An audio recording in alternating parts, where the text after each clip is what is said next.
Oh, it is now. Thank you. Members, please welcome Reverend Rob Seaman, who will be saying prayers this evening. Let us pray. Gracious God, we thank you for placing us in the city of Peterborough, for the gifts, skills, passion and knowledge that we bring to our roles, and for the privilege of serving the people here. We thank you for this opportunity to meet and to consider the important matters on the agenda. We ask for your help, that we use this time wisely but rigorously, carefully but boldly, and that there will be an openness to passionately debate and make decisions while listening well, being respectful of others' views even in disagreement, and help us to make right choices on behalf of those who have entrusted us with this important work. Bless and equip Mayor Judy, our councillors gathered here, the City Council leaders and staff, to work to ensure Peterborough is a place where people thrive, live peaceably, are treated fairly, and take pride in their community. We place this meeting in your hands, trusting you will equip us with all we need. Amen. Thank you. Please be seated.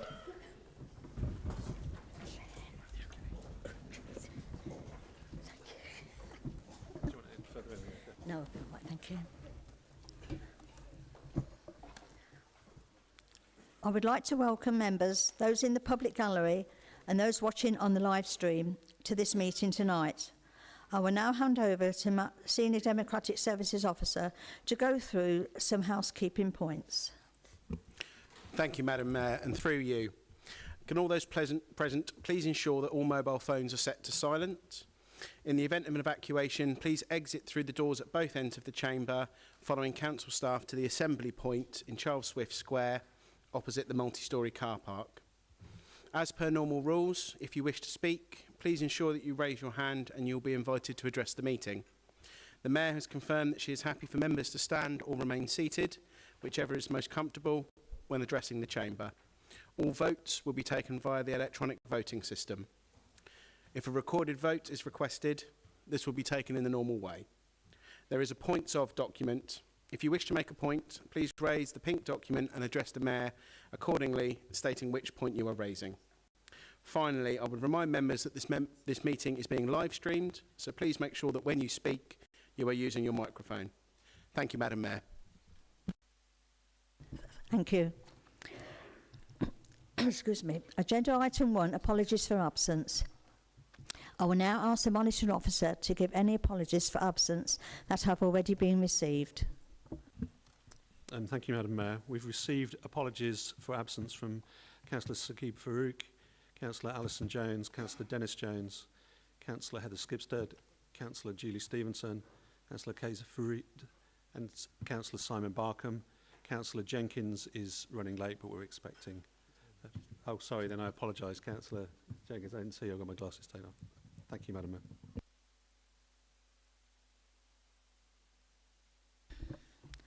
Can I now ask if any members present are aware of any other apologies for absence not read out by the monitor officer?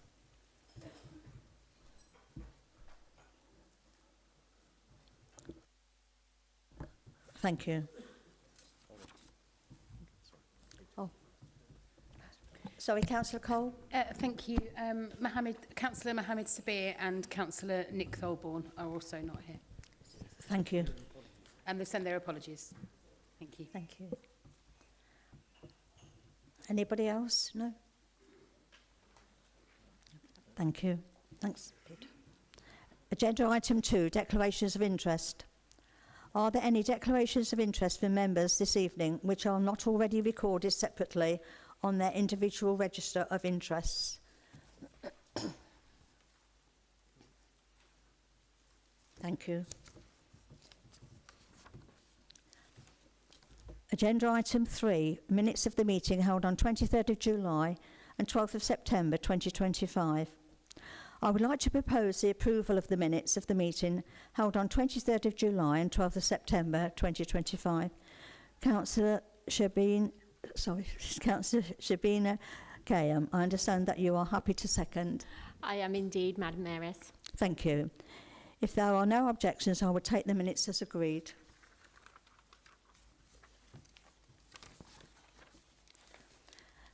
Agenda item 4, Mayor's announcements.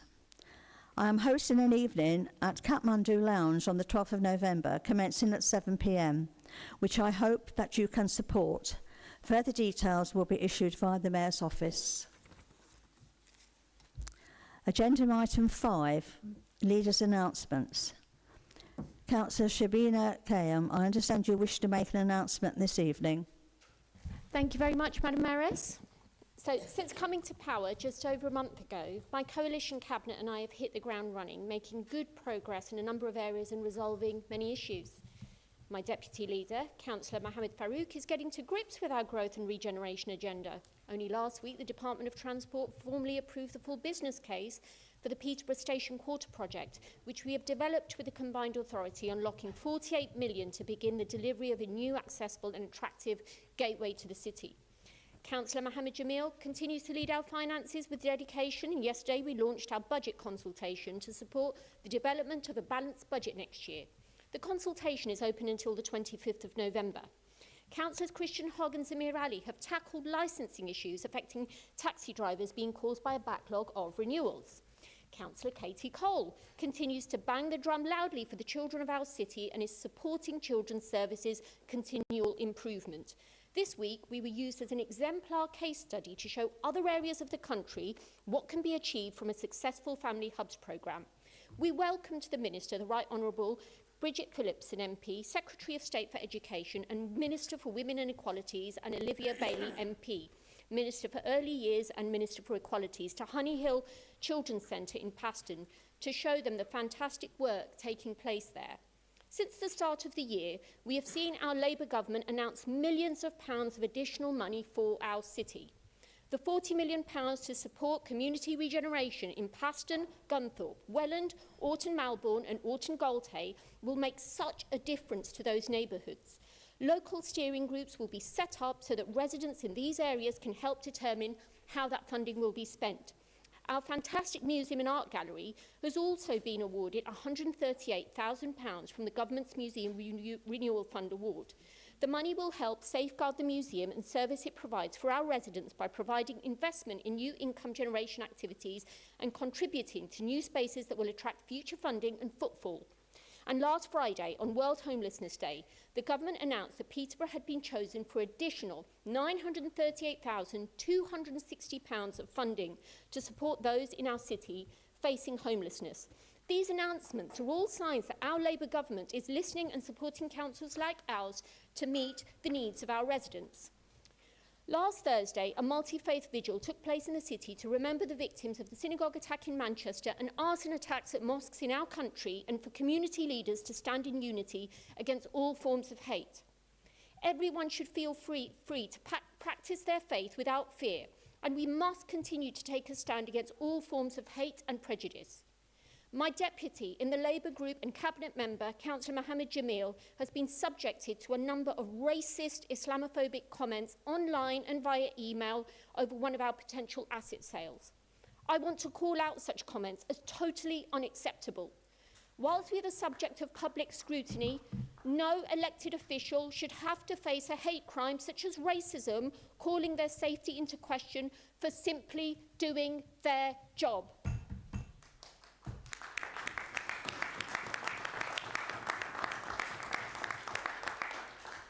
I hope that you will all join me in standing with Councillor Jamil and rejecting the normalisation of such online hate which has no place in our city. Today marks 4 years since Sir David Amess was killed. I will not compromise on the safety of our members to do their job safely in this city. I also want to shout from the rooftops about the AEPG Great Eastern Run that took place on Sunday just gone, with over £300,000 raised for charity and more than 6,000 runners attending this even. All councillors came together. I would like to congratulate our CPCA Mayor, Paul Bristow, for completing the half marathon, very sweaty, and wish to propose the setting up of a working group for this event to make it bigger and reach a target of raising £1 million for charity. And finally, I want to highlight to you all this evening an inspiring and heartwarming video that has appeared on our social media pages over the past week. It tells the story of Jack, a young man from Peterborough who talks openly about how the support of his foster carers helped change the course of his life after being left to live alone at the age of 12. Through the love, patience and encouragement for his foster family, Jack was able to grow in confidence and thrive. Today, he is on an IT apprenticeship with our council and lives independently in his own home. His story is a moving reminder of why fostering matters so much.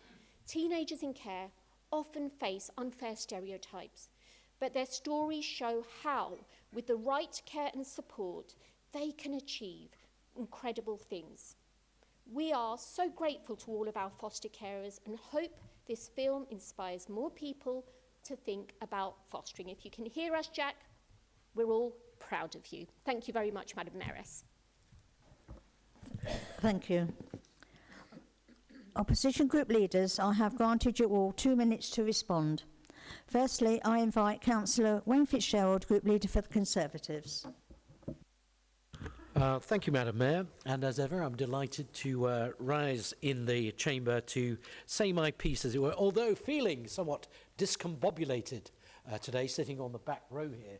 We've not done that for a while, but in the kind of, togetherness, it's very odd that 2 of the Liberal Democrats in the Cabinet aren't with the Cabinet, but we'll get used to that, I'm sure. And this way I can see the knives coming rather than coming from behind.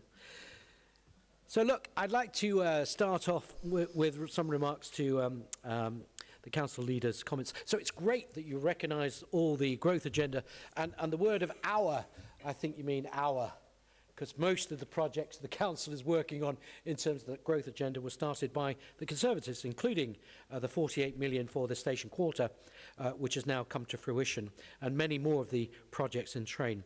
I won't talk about Councillor Hogg too much, because my colleague's got a lot to say on that in future items in the agenda, so we'll leave him alone for now. But it's great to see you, Shabina. Congratulating all the team, and Katie in particular, great job she does. And it's nice to see that we've got the oldest YTS councillor in the council, in Neil Boyce. He must be the oldest YTS applicant going, learning his new trade as the cabinet member for social care. It's like learning on the job, Neil. It's a long time since probably you've been in that position. Hopefully not too long either, but we'll wait for the electorate to determine that. So I must say also, and you're right, Shabina, nobody should tolerate any disrespect or racism, and it's abhorrent, and we stand by you on that. And we're also pleased, many of us, to be there in support of the tragedy in Manchester, where I was just days after there talking with the Manchester Police, and what a great team of people, and Andy Burnham, the mayor there, doing a fantastic job as a Labour mayor, and also the police.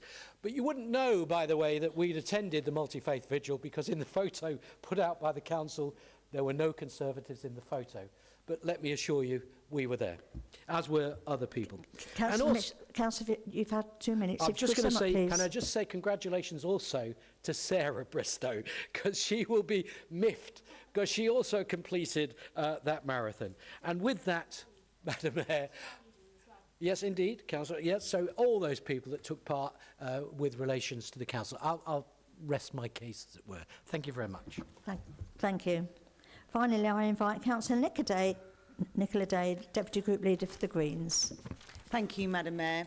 As Greens, we welcome community leaders coming together in unity against all forms of hate.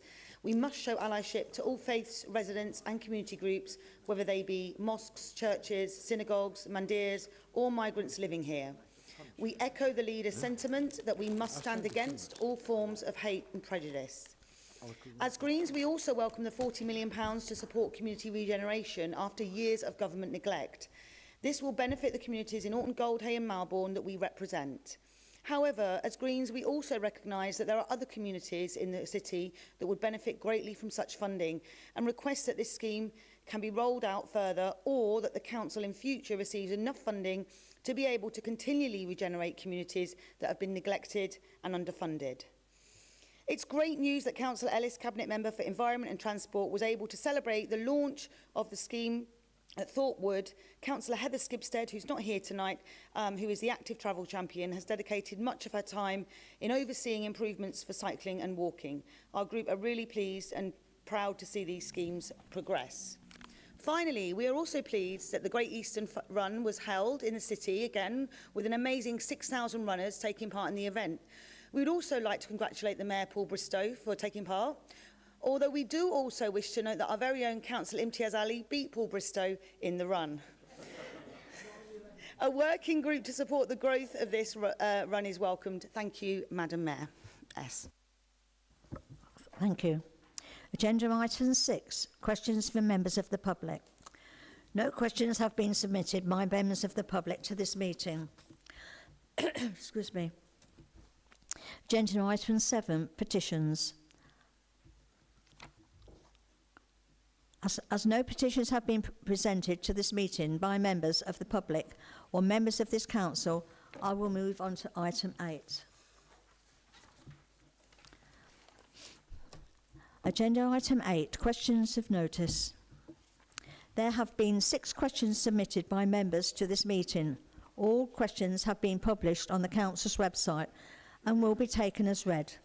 The council's standing orders allow 30 minutes to consider these questions. Any questions that cannot be answered during this period will be dealt with by a written answer.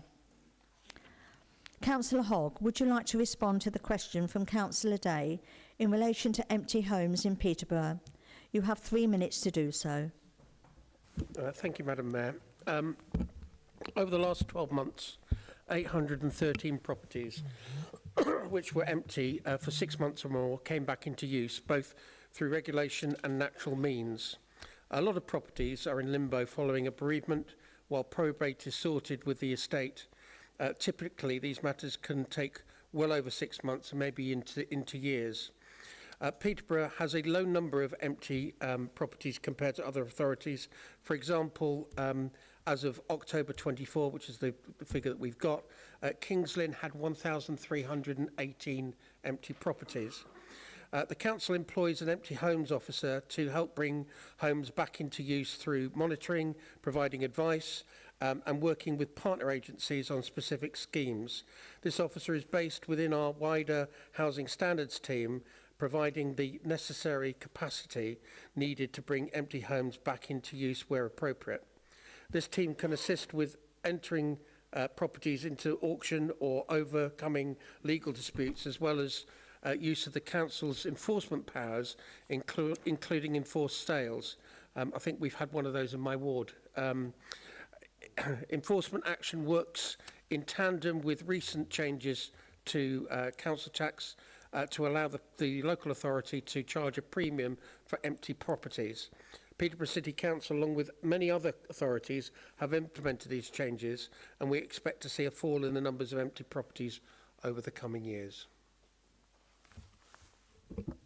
Thank you. Councillor Day, do you have a supplementary question? You have 1 minute to ask this. Thank you. It's really good to know that we have an empty homes officer doing this vital work. Councillor Hogg, is there a target for bringing empty homes back into use and seeing a fall in the number of empty properties we have currently at all? Thank you. Thank you. Thank you, Councillor Day, for that question. As you know, I'm fairly new in post, and so I'm still getting briefed. But fortunately, I was briefed on this exact situation today. So what I can tell you is that there is a target in place that currently they're looking to reduce that number by about 20% over the next 5 years.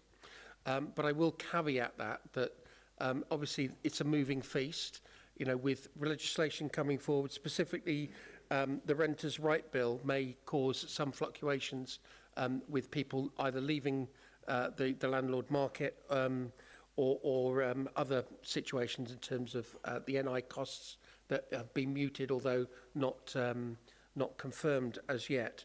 So it is something that we are absolutely taking seriously, and it will be something that I will continue to monitor. Thank you.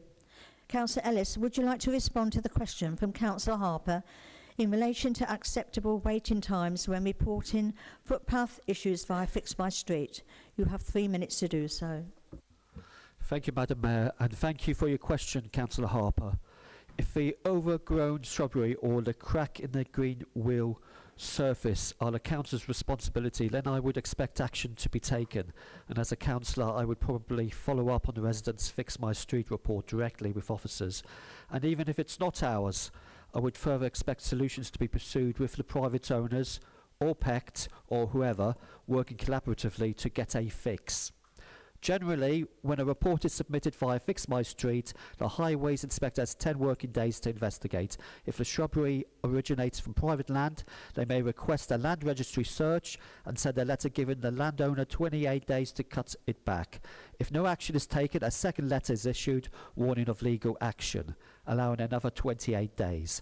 If the issue persists, the inspector may instruct Peterborough Limited to carry out this work, and the council may seek to recover costs through legal means.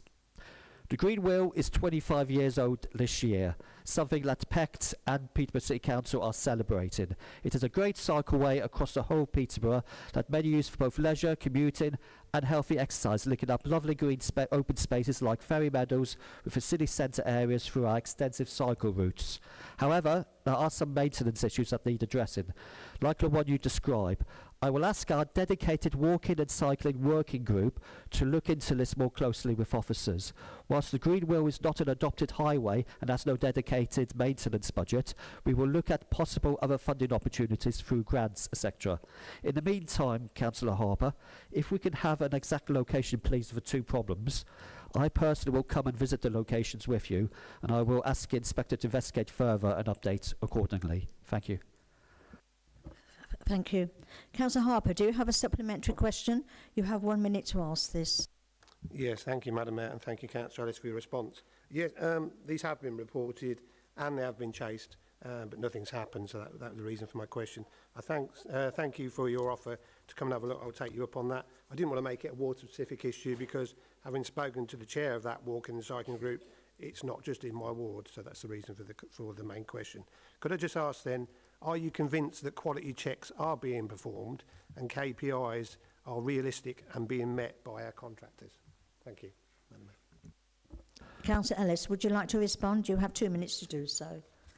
Thank you. As I've said before, the Green Wheel being 25 years old, and there hasn't been a lot of maintenance gone on in all those years, so we are in catch-up in some of the areas. So the City Council, although it doesn't have a maintenance budget, will be looking into these areas and we'll be looking at where, you know, the most work is needed. So in answer to your question, these need to be pursued and it needs to happen.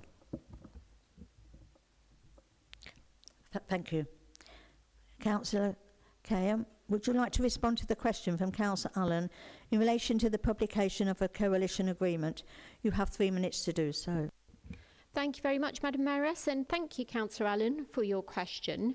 The LGA guidance actually on this is clear. There are many successful coalitions that operate on a verbal agreement, and it's not necessary that we have a written agreement actually, but we have been considering it, and some of these written agreements set out a process. They are varied in nature. Some of them have a look at joint working in terms of decision making. Others operate on the idea around shared agenda and priorities for the coalition, and some are a combination of both of those variables. We are considering whether a written agreement is necessary, but as per my announcements this evening, as you can see, I'm absolutely delighted, in fact, by the cooperative and constructive way we've already been operating, and I'm confident that that will continue with or without a written agreement. Thank you. Thank you. Councillor Allen, do you have a supplementary question? You have 1 minute to ask this. Thank you, Madam Mayor. Thank you very much, Councillor Kayam, for your answer. It's good to hear that you believe you've hit the ground running with cooperation with the party administration, the three-party administration you've put in place.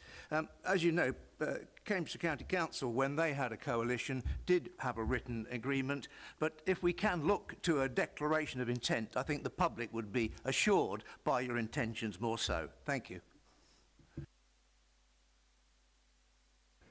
Yes, I'd like to come back on that. In fact, you've given me some real good food for thought. Seeing that you've been making a wonderful contribution to Cabinet as well, I might write in there and insert a clause that talks about inviting you to FSWG. In fact, this is the coalition of common purpose and we intend to stick to it. Thank you very much. Thank you. Councillor Mohammed Farouk, would you like to respond to the question from Councillor Day in relation to the impact of the Planning and Infrastructure Bill on the emerging local plan and democratic decision making? You have 3 minutes to do so. Thank you, Madam Mayor, and thank you, Councillor Day, for your question. There are a number of ways the bill's proposal will impact the local planning authority, and no doubt our officers will brief the members with appropriate time. Some of the examples of the impact this will have is such as local planning authorities will be able to set their own fees with these ring fence for investing in the local planning services. Secondly, and most importantly, the establishment of a nature recovery fund and environment delivery plans as an alternative to site-specific mitigation where protected species are affected. This could potentially make delivery of complex developments faster and with less input needed from planning officers. The nationally significant infrastructure project regime is also proposed to be simplified. These schemes are strategic infrastructure schemes such as power lines or major trunk roads and are assessed and determined by Planning Inspectorate, and we as local planning authority are consultees. Although simplification of the process is likely to lessen the burden on us. The bill proposes an additional tier of planning policy above local plan and covering much larger areas, spatial development strategies. This is intending to ensure housing need can be planned for and met on a larger than local scale, taking into account cross-boundary infrastructure requirements in order to support growth at a wider scale. It is unlikely that this will have any impact on the progress of the current emerging local plan, as any spatial development strategy is unlikely to be in place by the time the emerging local plan is adapted. Finally, the bill proposes limiting the number of members on planning committees, mandatory training for committee members, which we already have for other committee members. But in conclusion, this bill is simply there to streamline the planning process in England and at the same time enhancing the nature. Thank you. Thank you. Councillor Day, do you have a supplementary question? You have 1 minute to ask this. Thank you, Madam Mayoress. So we all agree that we should be building more, but allocating protections to nature, such as the Nature Recovery Fund and environmental delivery plans, as an alternative to site-specific mitigations for protected species, will only destroy natural habitats. People want to see homes built, but not at the cost of wildlife. When asked if wildlife should be protected, even if it delays or raises the cost of infrastructure, every single voter group, including Labour, Conservative and Reform UK, chose wildlife. 62% prioritised nature protection, whilst 18% sided with building at any cost. The government is deluding itself by claiming house building will be accelerated by dismissing concerns around conservation. The real barriers to house building are skill shortages, hoarded land and slow delivery. Scrapping nature protections won't build 1.5 million homes. It is a mass programme of council and social homes buildings that is needed. Can I ask the Cabinet Member to raise these concerns via our MP? Thank you. Thank you. Councillor Farouk, would you like to respond? You have 2 minutes to do so. Thank you, Mayor. I suppose the key here is the local planning authorities will be able to set their own fees. Previously, because they were unable to do that, the income wasn't there to ensure, and the police, the enhancing of the nature and follow up the environment issues. So I think that will give us greater power. But coming back to your question, I will be having discussions with Andrew as well. I'll take it up with him. Thank you. Thank you. Councillor Cohen, would you like to respond to the question from Councillor Howard in relation to changes in policy direction? You have 3 minutes to do so. Thank you very much, Madam Mayoress, and thank you very much, Councillor Howard, for your question. Rather than a change in policies and direction, I see an enhancement as a result of the Coalition of Common Purpose in enhancing some of our outcomes in line with our corporate strategy, which, as you know very well, has the 4 core priorities in economy inclusive growth, prevention, independence and resilience, sustainable future city council, children and young people, and improvements have primarily seen in the prevention, independence and resilience and economy and inclusive growth priority areas. The notable improvements I'd like to make you aware about are the percentage of people with a learning disability supported in paid employment above target at 91%, and an increase in the percentage of new birth visits within 14 days stands at 93% in Q1, 13% above target, and an improvement of 6% from the previous quarter. The percentage of people receiving long-term support enabled to live in their own home or with family remains above target at 91%, a reduction in the number of households placed in bed and breakfast accommodation from 88% in quarter 25-26 to 47% in quarter 1 25-26. There has been a reduction in the percentage of care experienced children experiencing 3 or more placements, moves within 12 months, below baseline and a target at 9%. But it is my job and the job of my Cabinet colleagues to make decisions that will deliver those priorities that I've just stipulated the improvements about, and that is what we will do. Thank you. Thank you. Councillor Howard, do you have a supplementary question? You have 1 minute to ask this. Thank you, Madam Mayor. I do, and I think similar theme to Councillor Allen's. I'm just trying to grasp what the common purpose is, which is used a lot, but we still can't quantify what it is. We've seen a new Cabinet member completely flip and abandon the priority of crossing patrols, abandon the residents of Warrington. Other than 17,000 reasons a year, I still struggle to see what the common purpose is, other than your achievement of getting people with very different views suddenly to support the administration through being in the Cabinet. And I just, that is what my question is about. Have they brought change of direction, or are you steering them your way, which is what it seemingly looks like with their voting behaviour? To be honest with you, we work in a very democratic manner. It is quite democratic to take on differing views, and that is why, just by, I would say to you, quantifying by that one example doesn't demonstrate how we work as a coalition of common purpose. We have many shared views, and actually it boils down to the fact that we are delivering on our core strategies of our corporate priorities, and that is what matters at the end. Overarchingly, what I would like to say is that every single person in our coalition, including the Cabinet, has the best interest of this city at heart. We know how to disagree, but we've learned the art of disagreeing well, and that matters in any effective coalition. So I hope that's answered some of your questions. Thank you. Thank you. Councillor Ellis, would you like to respond to the question from Councillor Howard in relation to a full review of underpasses in Peterborough? You have 3 minutes to do so. Thank you, Madam Mayor, and thank you, Councillor Howard, for your question. The Facebook pledge you refer to is from Councillor Zamir Ali, our new Cabinet Member for Communities and Public Health, and I agree that it is much needed for the safety and good public health and to encourage active travel for our communities, the work to be done looking at our underpasses. Therefore, my Environment and Highways teams will work on this. We currently have 50 underpasses in the city, 23 of which have pump facilities and get 2 routine maintenance inspections a year, one of which incorporates a vegetation cutback. Through the wider review, we have asked the street lighting team to attend and assess all the current lighting, including any failures.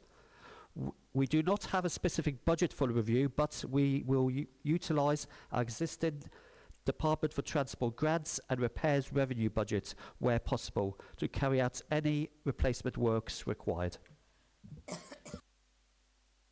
Thank you. Councillor Howard, do you have a supplementary question? You have 1 minute to ask this. Thank you. For you, Madam Mayor. I think, I don't disagree at all with the sentiment of the inspection. I think it's a great thing to do. There was lots of talk of perhaps potential CCTV provision and extra lighting provision. Again, all those things are brilliant, but obviously come at a significant cost. So my only question to you is, are all the Cabinet members taking cross-Cabinet responsibility for a very, very tight budget window? Because in something like this, there is a great idea there, but from what you're saying, there is no extra budget window to do it, which I believe there would need to be. And again, not taken away from the premise of the value of the idea of doing it, but where will the money come from? And is there cross-Cabinet responsibility for budget spend? Thank you. Thank you. Councillor Ellis, would you like to respond? You have 2 minutes to do so. Thank you. Yes, of course, if there was budget available, we would use it. And in future years, maybe with better settlements from government, which will be coming, hopefully, we will have more money to spend on these things. And there is a lot of cross work going on around this cabinet, because one cabinet member's portfolio isn't always service specific, so you'd be surprised how much crossover there is. So there's a need for decisions to be made and decisions on budgetary issues across the cabinets working together. Thank you. No questions to combined authority representatives have been submitted by members to this meeting. I will move on to the next item. Agenda item 9, Executive and Committee recommendations to Council. We are asked to consider 2 recommendations from committees and 1 recommendation from Cabinet. The C1, Constitution and Ethics Committee. As Chair of the Constitution and Ethics Committee, Councillor Samantha Hemorrhage, would you like to move the recommendations?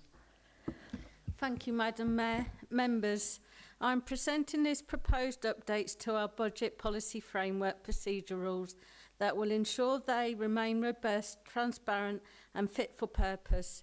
These rules are a cornerstone of our governance, underpinning how we develop, approve and manage the council budget and policy framework, and ensuring that our financial decision making is both accountable and transparent. Since the last update in 2022, the council's financial and political landscape has evolved. The conclusions of the Independent Improvement and Assurance Panel, as well as changes in our financial position, has promoted a thorough review of our procedures.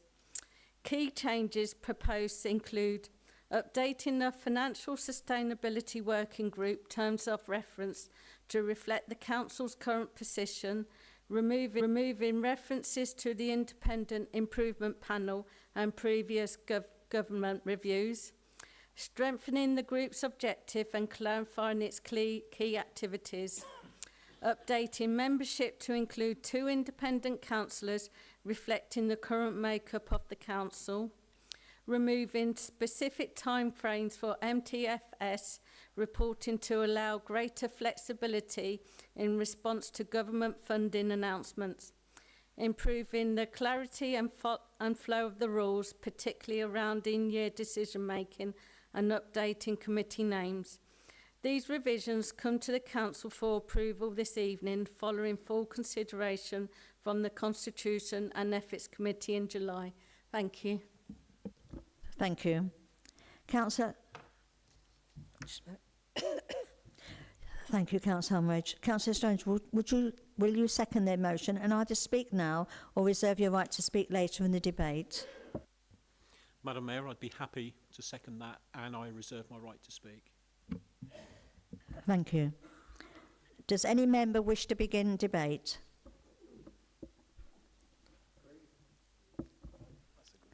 Thank you. Councillor Howard?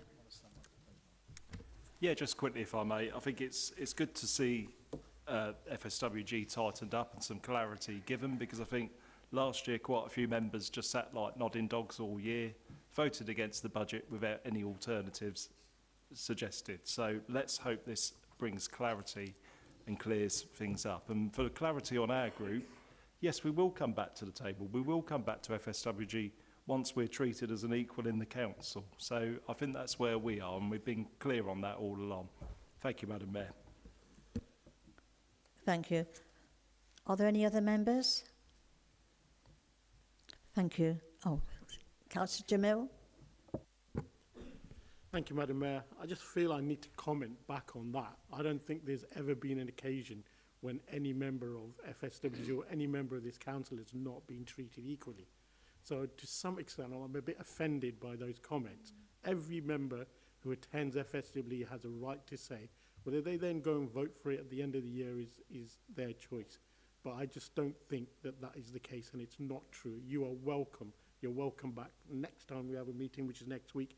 So please do not think that you'll be treated any differently from any other member.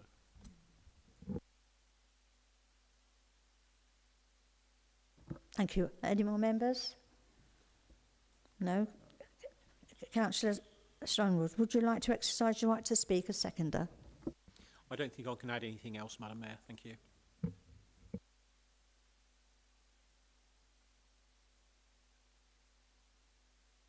Thank you. Councillor Hemraj, would you like to sum up? I've said everything I need to say, but thank you. Thank you. The recommendations proposed are that Council, 1, approves an amendment to the proposed budget policy framework procedure rules to state that the Sustainable Future City Council Scrutiny Committee, SFCCSC, in January would be a joint scrutiny meeting of the budget for members of all scrutiny committees. 2, endorses the revised budget policy framework procedure rules as outlined in Appendix A of the report, subject to the inclusion of the additional amendment as set out in Recommendation 1. Are these agreed, or shall we now move to the vote? Agreed, everybody? Yes. Thank you. Number 2, Audit Committee. As Vice Chair of Audit Committee, Councillor Zamir Ali, would you like to move the recommendations? Through you, Madam Mayor. Members, I am pleased to present the annual report on the work of the Council's Audit Committee during 2024 and 2025. The draft report was considered by the Audit Committee at the meeting on the 24th of March 2025 and was recommended to Council for approval. Thank you. Thank you, Councillor Ali. Councillor Cairn, will you second the motion and either speak now or reserve your right to speak later in the debate? Thank you, Madam Mayoress. I'll reserve my right to speak. Thank you. Does any member wish to begin debate? Thank you. Councillor Ayres. Thank you, Madam Mayor. Whilst I'm not against the recommendations at all, and I think it's an excellent report in many parts, it would be a little bit remiss if we didn't point out to the public that there are some areas of concern within the report. And on page 61, there's about 5 items mentioned. And I was just wondering what the Cabinet Member for Finance, probably, who is, I think, responsible in this, whether there is, they worry him or they're serious concerns and what he would intend to do about them. Or indeed whether there is already something happening within the Audit Committee that is happening where these reports are concerned. Thank you. Are there any more speakers? Councillor Jamil to answer the question. Councillor Jamil. Yeah, in response to the question by Councillor Ayres, we are worried, but I've been assured that we're not alone in this. This is something that every authority up and down the country is facing similar. There is a serious lack of auditors around to actually do the work. Now, I also serve on the Fire Authority, and we've got exactly the same situation. We are worried, but we are doing something, and we're hoping that possibly in 2 years' time, everything will be catching up to where we should be. But it is worried, and we're not alone in this. It seems to be right across the board, right across the country. Thank you. Councillor Fitzgerald. Thank you, Madam Mayor. Just to respond, I think we're mixing apples and pears here. The question wasn't about the issue about the submission of accounts nationally, which we know is a problem. I suggest perhaps the responsible Cabinet Member, whether it's Councillor Jamil or Councillor Ali, reads page 61, and the areas of concern are mainly internal matters. They're not external matters, which affects the whole local government sector. So the matters are whether the reduced level of resources available, which is an internal matter, to undertake internal audits to progress the audit plans was seen as appropriate. These are all within the gift of the administration. They are not down to Ernst Young and others. So perhaps somebody ought to read that. And there are 1, 2, 3, 4, 5 points, including the last one, the position of the Chief Internal Auditors Director, Peterborough Limited. I know that might be resolved, but the point is, I think it's right to highlight to the public, as Councillor Ayres was just trying to allude to there, that these matters need addressing in public, and these are largely internal things under the control of the administration, not Ernst Young. Thank you. Councillor Hall. Yes, I just wanted to address that very point, the position of Chief Internal Auditor as directorship of Peterborough Limited. He is no longer a director. He's removed himself from that position. It had been thought that he was able to continue doing his job as auditor and to basically have a kind of a Chinese wall within the auditing department. But following this report, the action was taken, and he's resigned his post of director, and somebody has now taken up a post in his stead. So I believe that certainly that matter has been resolved. Sorry, Councillor Ali. Thank you, Mayor. And through you, I'm glad Councillor Hogg mentioned the last one because I couldn't answer to the last one. But for the other four, the Audit Committee is also live on YouTube, and we've had a number of meetings where these items are discussed. Councillor Ayres is right to bring it up for people watching on the live stream and concerned about these areas. In terms of tracking, preparation and submission, I think the key change that we've had in the recent year is every item is now line by line itemized within a spreadsheet with tracking, with dependencies, and that's something that comes regularly to the Audit Committee. So that's an area of improvement, but certainly it was flagged that that was an area where we had issues.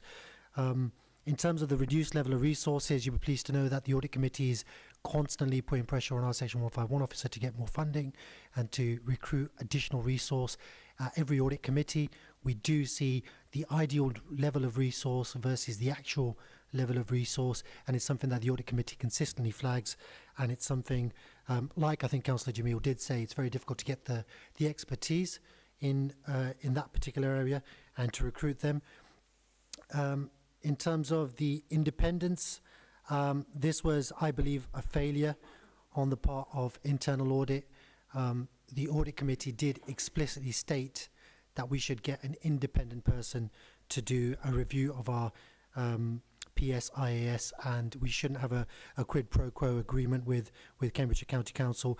That advice was ignored, and that was flagged at the last Audit Committee, and that's something that will be revisited. So these areas of concern are legitimate, they are valid, but they are being dealt with within the Audit Committee, so hopefully that casts a little bit more light on those questions. Thank you. Councillor Jamil, I've let you speak. Yeah, my apologies, Madam Mayor, on that. It's just the only thing to update on that is that we've appointed more accountants, so there should be a problem that should be alleviated in the coming months. Thank you. Are there any more speakers? Thank you. Councillor Cahan, would you like to exercise your right to speak as seconder? I'm minded not to speak, and I'm happy for Councillor Ali to sum up, Madam Mayoress. Thank you. Councillor Ali, would you like to sum up? I've got nothing else to add, so fine. Thank you. Thank you. The recommendation proposed is that the Annual Audit Committee Report 24/25 be approved. Is this agreed, or shall we now move to the vote? Agreed. Thank you. Number 3, Cabinet. As Cabinet Member for Finance and Corporate Governance, Councillor Mohammed Jamil, would you like to move the recommendations? Thank you, Madam Mayor, and through you, at Cabinet meeting on the 2nd of October, Cabinet received a report on the financial forecast of 25-26, and within the recommendations was asked to recommend to full council that it approves the flexible use of capital receipts policy and the amendments to the capital programme. I'm pleased to confirm that Cabinet approved those recommendations, and I now present them to council for its consideration and approval. Thank you. Thank you, Councillor Jamil. Councillor Shabina Kayam, will you second the motion and either speak now or reserve your right to speak later in the debate? I'm happy, Madam Mayoress, to reserve my right to speak. Thank you. Thank you. Does any member wish to begin debate? Councillor Violin-Ray. Thank you, Madam Mayor. Obviously, a large part of these amendments to the capital programme are off the back of the budget control report that came through. That gave us an update on the in-year position. Now, I appreciate that's based on quarter one. We're obviously 6 months into the financial year, so there should be hopefully another update coming. not wanting to predict the future or expect you to predict the future, can you give us a bit of an update as to, are we on track? Are these amendments enough to reflect the current situation, obviously being 3 months on from when that report was predicted, or are we going to be talking about more amendments at the next meeting to compensate? Has that 5.2 million overspend come down? Is it going in the right direction? Any sort of reassurance that you can give would be great. Probably in the summing up, because I appreciate you can't contribute to the debate. That's fine. I can reassure you that if Conservative colleagues turn up to the FSWG next week, that they will get an update on our current position. So that would be the best place to do this. As we can see, that the 5.2 million, if you compare that to where we were a year ago, we were over 11 million pounds out. So what we've put in place last year is beginning to work. However, pressures are such that, you know, if one child, one social care placement can change all that. However, we will be giving an update in the coming months, and I'm satisfied in the direction that we're travelling in. Thank you. Are there any more speakers? Yes, please. Yes, please. Thank you, Madam Mayor. The change in the policy of flexible use of capital resources is somewhat concerning to me as well, because I can understand the reasoning behind that, because general funds is going down and down. But I hope this is a short term rather than long term, because our emphasis should be on the savings that we have previously indicated that there are there.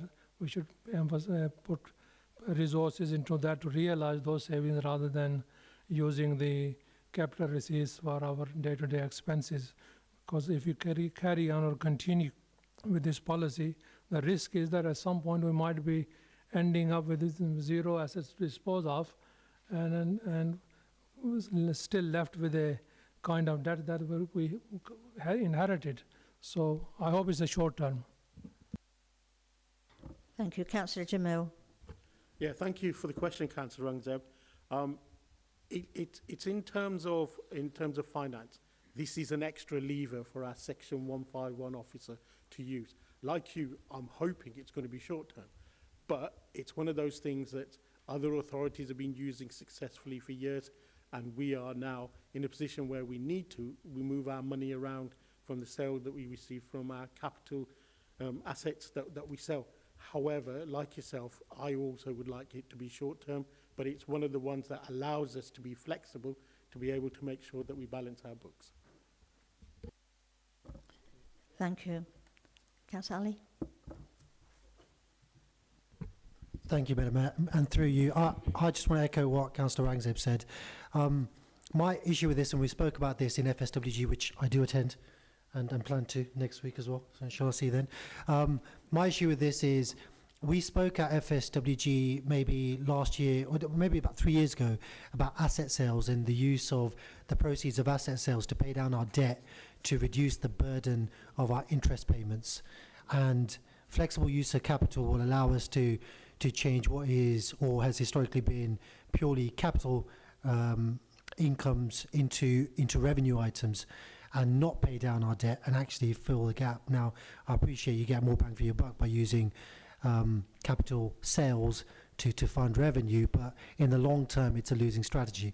I appreciate what Councillor Jamil said about it being an additional lever and not a default position, but I'd really like for that to come through in the way we report our numbers. Like, I want to see us bridge our budget gaps and close our budget gaps, and in the event that we fail, we then use capital funding, sorry, the flexible receipts of capital, and then show that explicitly and say, do you know what, we were short 2.3 million, and that means we sold, you know, a couple of properties and generated this revenue to plug that gap, and we're not bankrupt because of it.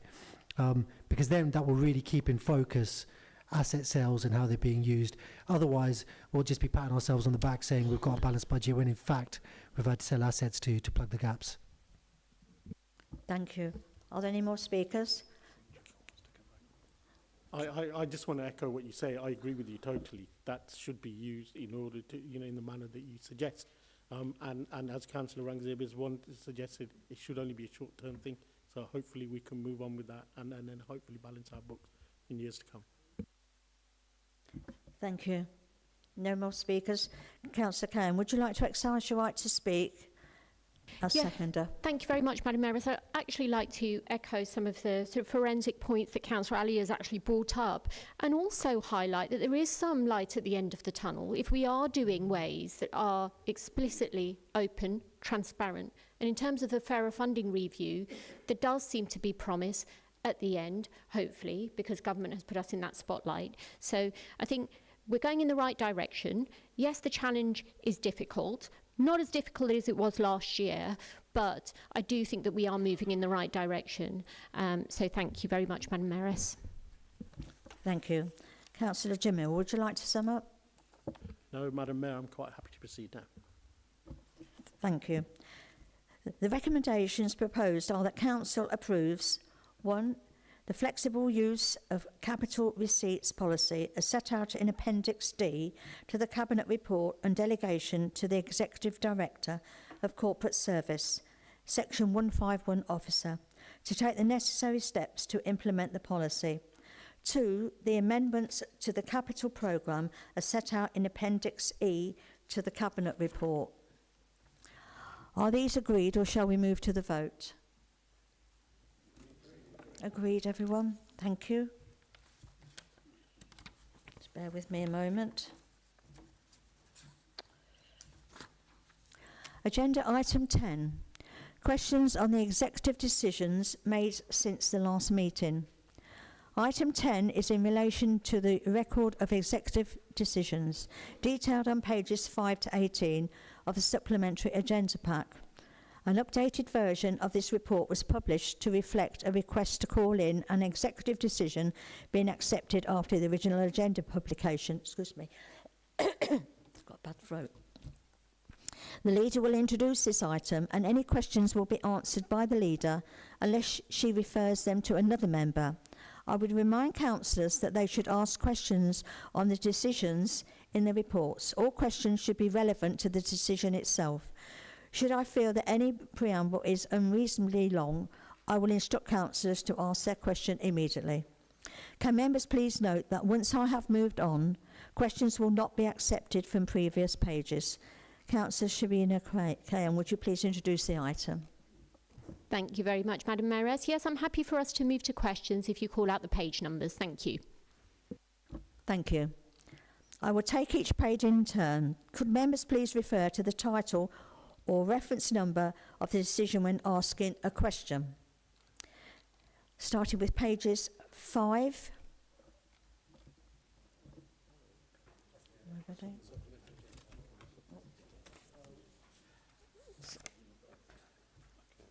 Councillor Hogg, are you okay? No, all right. 6.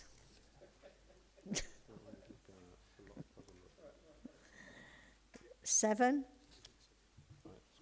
Oh. Just put it first. Councillor Deputy. Hi, mine's in relation to the one, page 7, on the town hall. It obviously states that there was a recommendation to have a delay in the approval of the works for the RAC based on the scrutiny decision. The Cabinet decided to ignore that recommendation. Just a couple of things in relation to that. I did notice that a large section of the car park at the back of the town hall has been cornered off, and there seems to be some sort of welfare unit. Haven't personally seen any action or building or anything as a result of that. So I've got a couple of questions. Can you confirm whether anything has started? And also, can you confirm what the loss in parking revenue is as a result of so many spots being used up for that unit? Thank you. Councillor Cairn. Thank you very much, Councillor Geraghty, for your question. I have noticed that works have started this week because I ventured into a really lonely office, but to elaborate on that, I am going to hand it over to Councillor Mohammed Jamil. Yes, so work has started, and we're hoping that it's done within its intended timescale. With regards to the question about the car park and the lost revenue, I'll have to get back to you on that one. That's obviously something I don't have the figures to hand, so I will get you a written answer on that one. Thank you. Thank you. Councillor Howard? Thank you. And for you, Madam Mayor, my question is also on the Town Hall July 25 Cabinet Paper 19. And it's just to say, in view of the work only just started, does it not seem a great shame that the motion, which asks for a reasonable delay to allow proper dialogue about the long-term plans for the Town Hall, was ignored, when from July to mid-October we have experienced a mild delay in proceedings? And is that now regretted? Thank you. Councillor Keir? Thank you very much. That was only, Councillor Howard, thank you very much for your question. That was only because of, to carry out the repairs, but a full business case is being prepared currently, as I understand. But I will hand it over to Councillor Jamil to elaborate. You stole my thunder on that one. I've got nothing more to add, apart from the fact that a full business case is being prepared.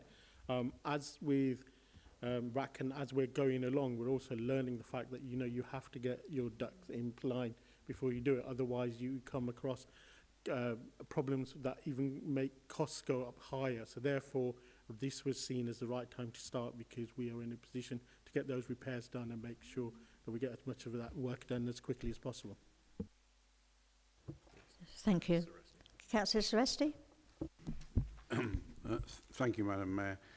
Mine is the next one, which is that it says marketing and disposal of 62 to 68 Bridge Street. Are we in the right place? It's just that the papers say it's number 5 or something, and my electronic agenda tells me it's page 133. So trying to work out which one it is, and anyway, it doesn't matter as long as we're in the right place. The fact that paperwork and electronic don't match doesn't matter. I take it that we're referring to what we genuinely call as the... Excuse me, Councillor Seresti, a supplementary agenda was sent out. So obviously, probably that was a different one. I didn't hear a single word you said, Madam Mayor. Do you think you speak up? I'm sorry. A supplementary agenda was sent out. Yes. So you probably, yeah, so that's why it's different, I think. Okay, but am I in the right place? Yeah. Good, good. That's all that matters, really, isn't it? You know, that's what I say to my wife, anyway. TK Maxx, or the Woolworth building, as some of us will remember, is a very important site as part of our Bridge Street. And whilst, in principle, I certainly don't have any objection to it being marketed, what I would implore whoever the cabinet member is responsible for this, to make sure that they keep a degree of control of what actually goes there if it gets sold. I mean, you know, for as long as I can remember, and boy, I'm an old sods these days, I can remember everybody complaining about that wall that runs down the Boulevard and that says not a window in it, not a break in it, nothing. I mean, it would be great for something to happen in that building.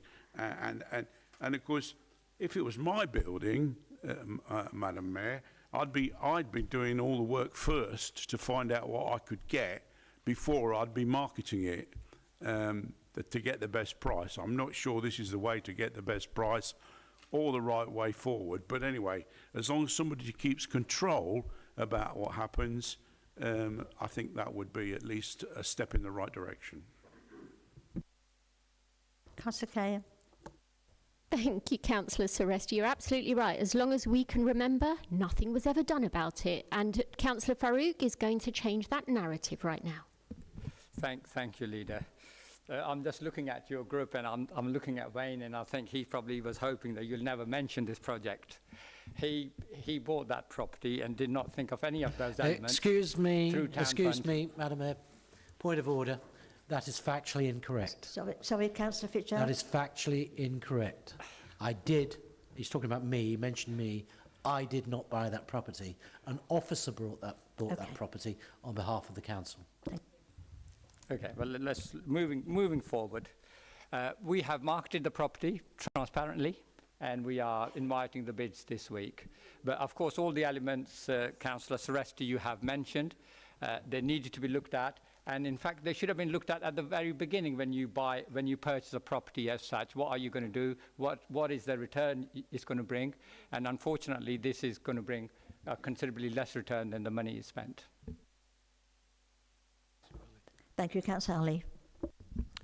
Thank you, Madam Mayor. Just on this one, I might be completely wrong, so I'm just going to ask the question, and that's the purpose of the question, is it to find out more than you knew before you asked the question.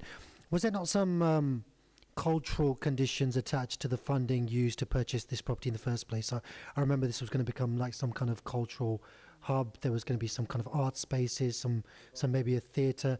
And did we not access some funding which allowed us to maybe go into a project that could use that building for those purposes? Are there any limitations to what we can do with the proceeds of the sale should we continue with this sale because of that? Sorry if that's a stupid question. Thank you, Councillor Clare. Yes, thank you very much, Councillor Ali. I will hand it over to Councillor Farouk to elaborate on that. Thank you, Councillor Ali. You're absolutely right. This was bought by the Towns Fund money. And originally, I think the plan was to have a wine project there. However, once it was purchased, it was realised that the funding required to convert it into a wine project would be significantly more, and the council would not be able to afford that. So for that reason, it remained redundant, and now we're looking to we are marketing it and looking to get maximum value back. Thank you. Do you want to come back? Just come back, yeah. So we accessed Towns funding to purchase the property for a specific purpose. That purpose is not met. We're now selling at a loss, so we've wasted essentially the funding that we got to a large extent. Whatever we do manage to get back, X million, whatever it is that going to then be ring-fenced for that specific purpose, even though it's a diminished amount? Yes, so two elements out of that. So the wine project then got shifted to the library, and that's where the wine project is going to be delivered. And then the second part is, you're absolutely right, once the property is sold, that funding is confined as a Towns Fund and will be invested. Thank you. Councillor Jarrett. Thank you, through you. I just wanted to come back on the point about the town hall and rising costs and getting your ducks in order. It was exactly for that we recommended that there was a pause and a delay and a report done before any money was spent. And it is my concern that as you start doing these works, you will uncover things, and so the projected amount could be even more. Is there a question? Well, it's just a statement. I'm just concerned that is that something that's already happened, that there are concerns that there is going to be more cost and was already put aside for something that we thought should be delayed. Councillor Cahill, was it? On my agenda here, it's actually a different page. It's 133, but actually on this occasion, I will give it some dispensation and allow it to be asked, if that's okay. That's not a problem. Yeah.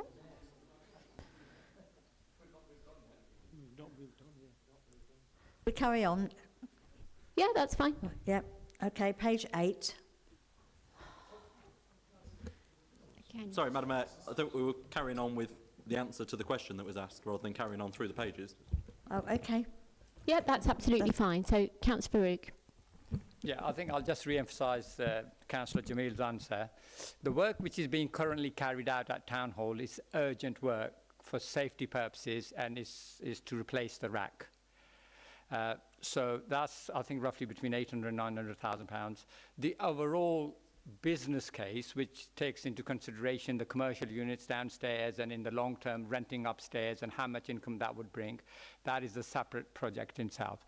So for safety reasons, we are doing the urgent work to replace the rack.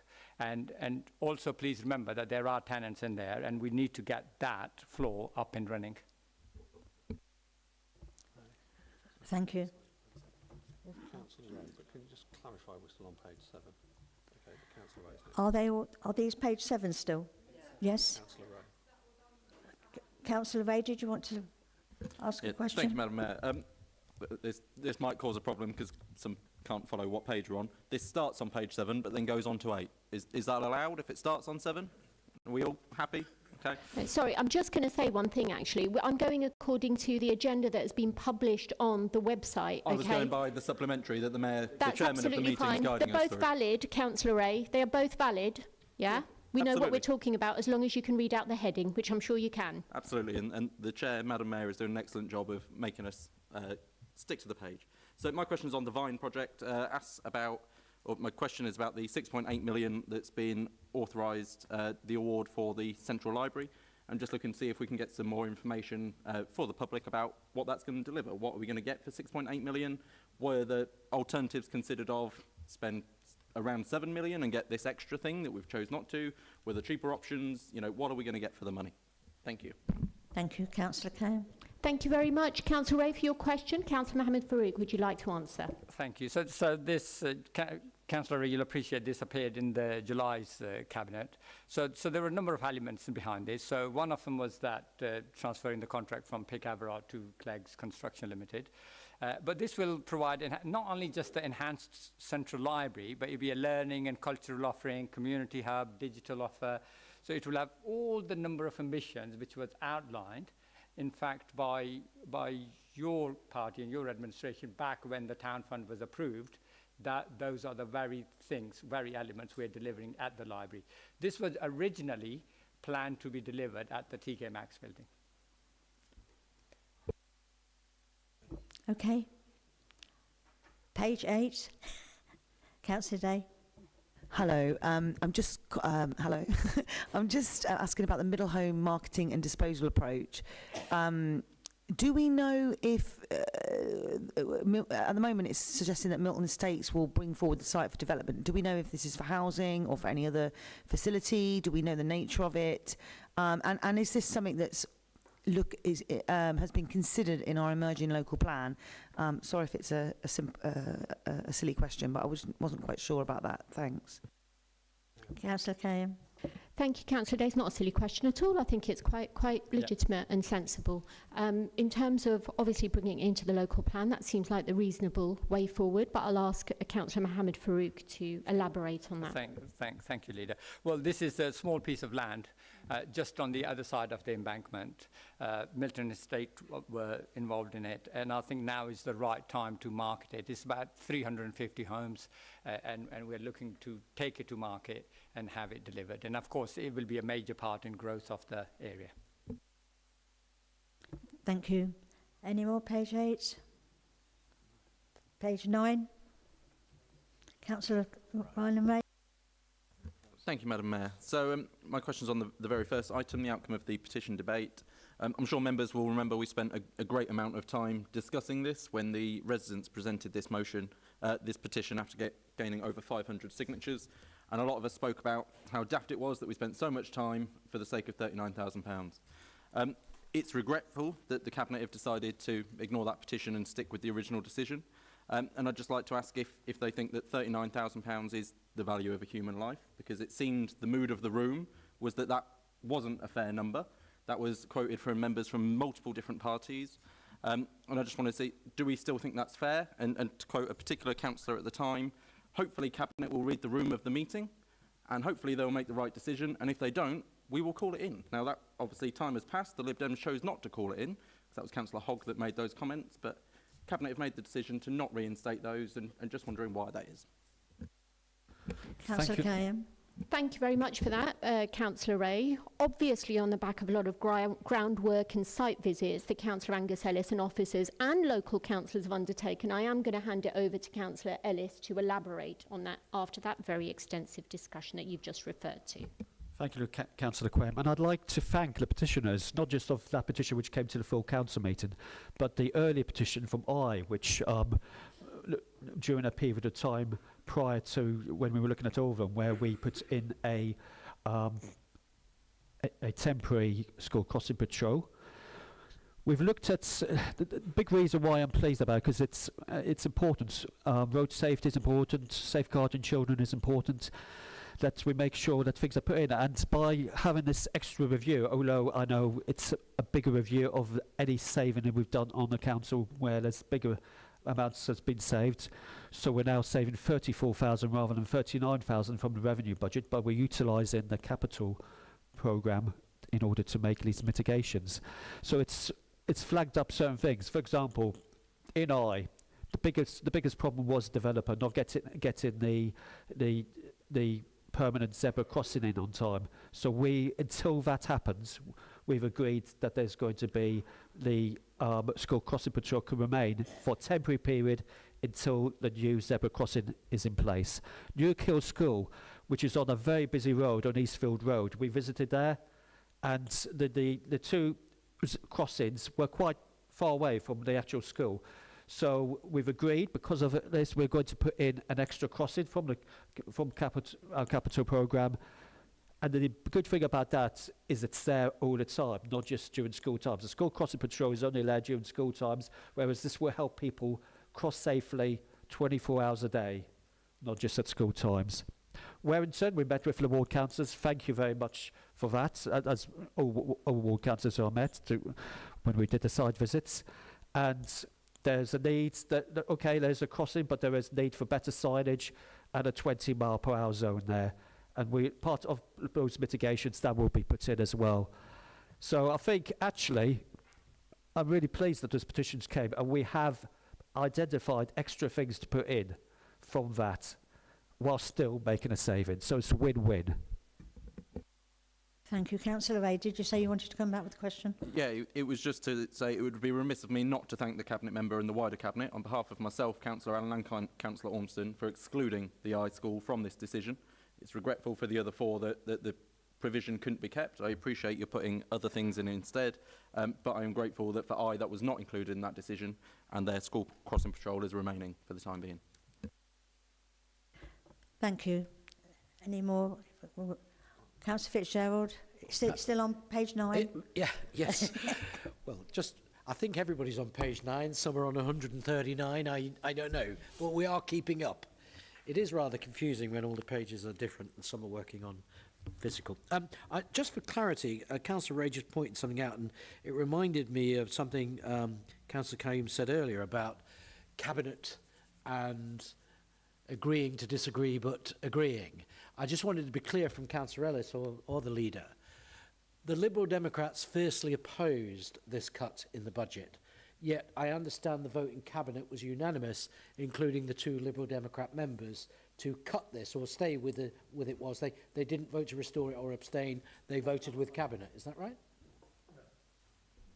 I saw you put your hand up, I'm sure I did. Councillor Correct me Kaye. if I'm wrong. So the voting was unanimous, but it wasn't without us having reasoned debate and questions being answered. It's a legitimate question.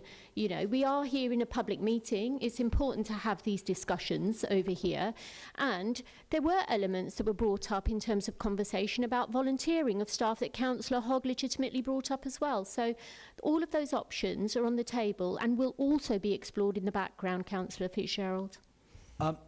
Madam Mayor, if I may come back. So I'm happy with that, but just for transparency, in terms of the public, at the council meeting, they voted against it and were adamant about saving it. Yet now they're in Cabinet, did a complete U-turn, as they did on Warrington Fields, which I'm sure we'll come on to. The point is the public need to know that the position changed when their position changed. Can I just come in? A moment to remind people, an updated version of this report was published to reflect a request to call in an executive decision being accepted after the original agenda publication. Okay. Yeah, so I just wanted to go back on that. The bottom line for this is that this is a cabinet that actually looks to safeguard children. And I emphasise the point, safeguard children. Take that in whatever way you will. But Councillor Hogg, do you wish to? I'd like to hand this over because it's important that you have the right to defend your point here as well. Thank you. Thank you, Leader. Can I please just, remind people that the school crossing patrol programme of removing school crossing patrols was in fact a Conservative initiative, and that these were just the remaining patrols that didn't get slashed by the Conservative administration. And I know that, you're saying that my position was, but you're on record many a time saying that actually things are different when you get to Cabinet. You have to look at things in the cold heart of day. You get more information given to you. And this was absolutely the right thing to do. And you know, to start the conversation that we had within Cabinet, I was, you know, but they basically were able to turn my decision. You know, many times going into various meetings, be it planning or what have you, you go into things thinking that things are going to go one way. Once things are outlined to you and the reasons for and what the cost is, etc., you then find that your mind is changed by the debate, and this is exactly what happened here. And just for the record, there is only one Liberal Democrat vote on Cabinet, and that is down to me. Thank you, Councillor Cahill. We'd just like to enhance the response through Councillor Ellis, if that's all right. Thank you. Thank you, Madam Mayor. I'd also like to say that the time when the petition was presented here was prior to any of the work we did on the mitigations. So that additional information, that additional work, is the decision we were making. That, you know, so Councillor Hogg was right to do what he did at the council meeting about the petition, and then heard the mitigations, etc., the other information that we're going to do on this, and then decided, well, actually, that is better. We are doing stuff on it. And so, you know, it's two different separate situations, not the same one, Councillor Fitzgerald. Thank you.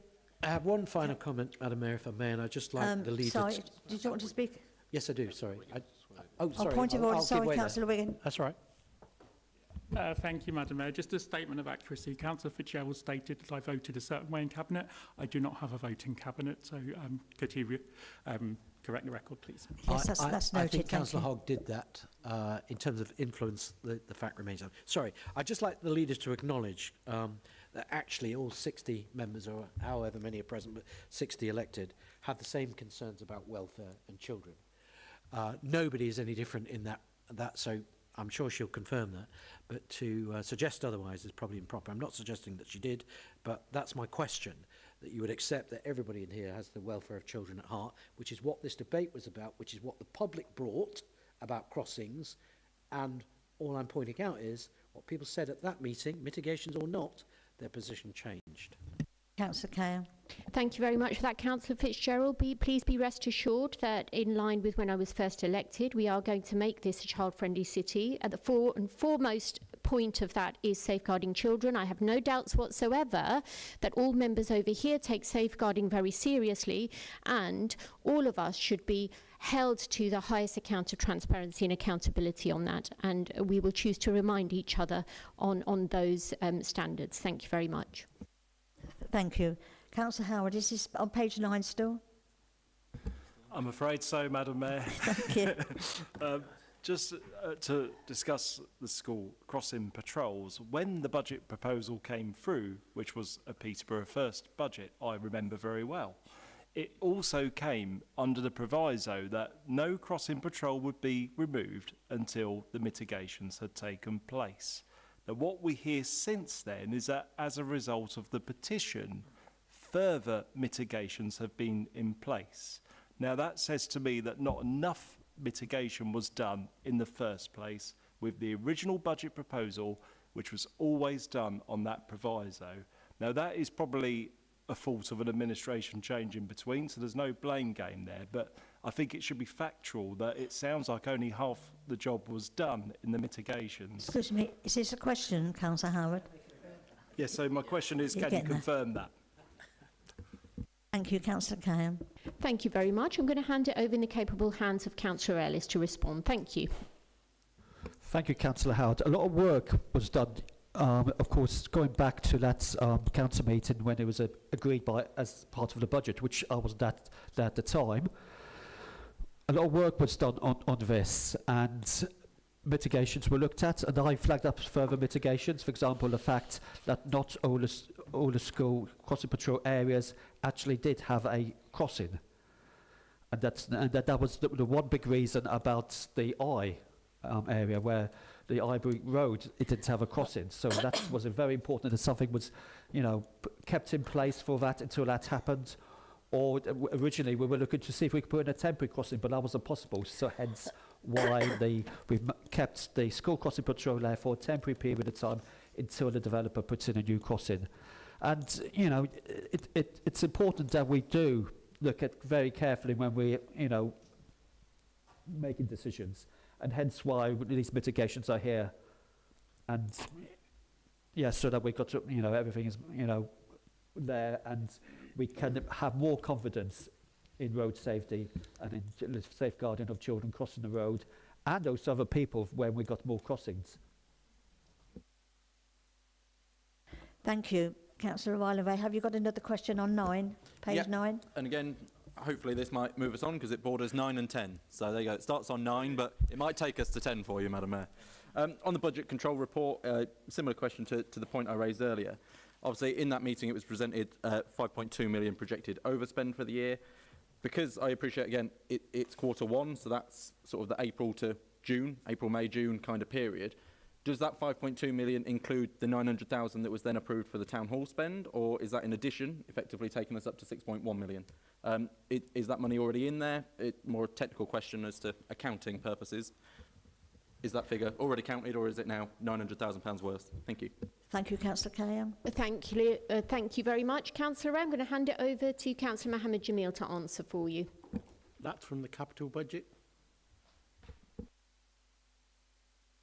Thank you. Well, we're moving on to page 10 now. Oh. Councillor Steve Allen. Yeah, thank you very much. Got top of the list, but my item actually is on the bottom of the list on page 10.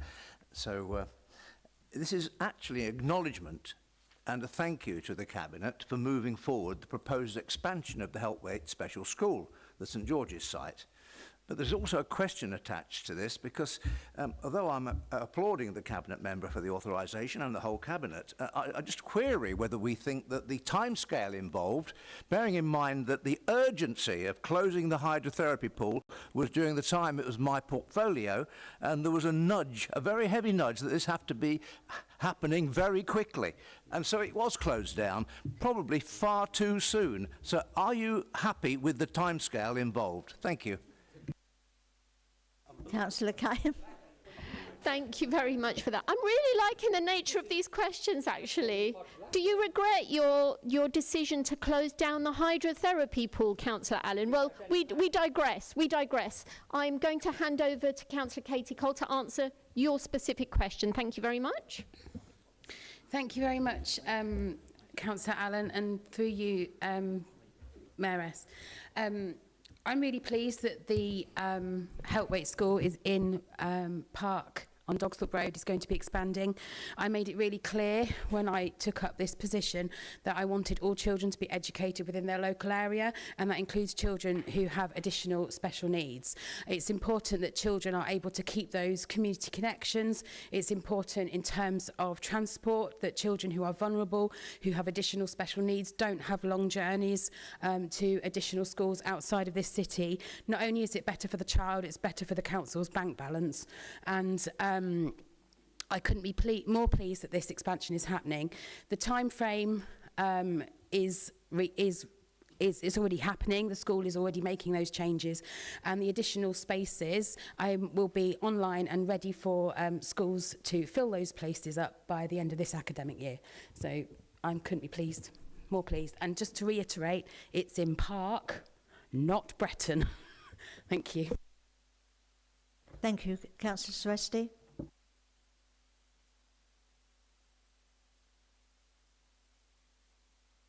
Okay, Councillor Rafiq.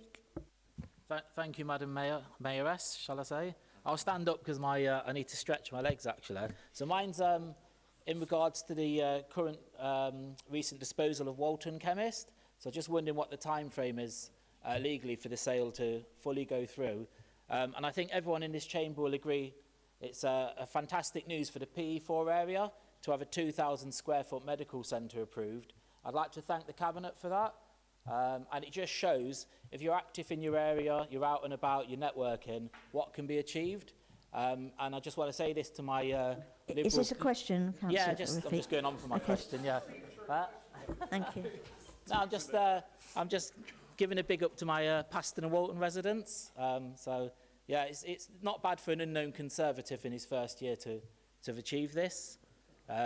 As my Liberal colleagues like to call me in their newsletters. Are you getting to the question? Yeah, that's it, finished. Thank you, yeah. Where was the question then? Timescale, yeah. What's the timescale for it legally to go through? Oh, okay, thank you. Councillor Kayam. Thank you very much. Councillor Rafiq, we saw you all singing, all dancing video when this was announced outside the Cabinet. Thank you very much for attending.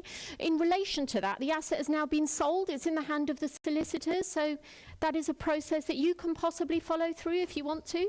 Yeah? Anything to add at all, Councillor Farouk? Since we just look forward to the chemist operating. Yep, we hope we get the chemist in there all singing, all dancing like yourself. Thank you.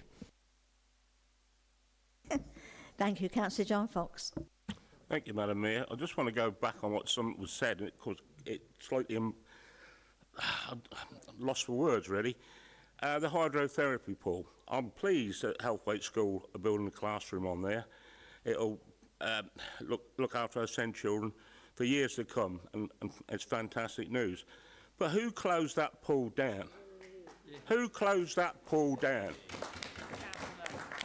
And wasn't there somebody that sat outside saying, I'll leave no stone unturned to save this pool? We were promised a hydrotherapy pool replacement by the end of 23, by that lot. Where is that hydrotherapy pool? Why hasn't it been built? Don't blame anybody else, blame yourselves.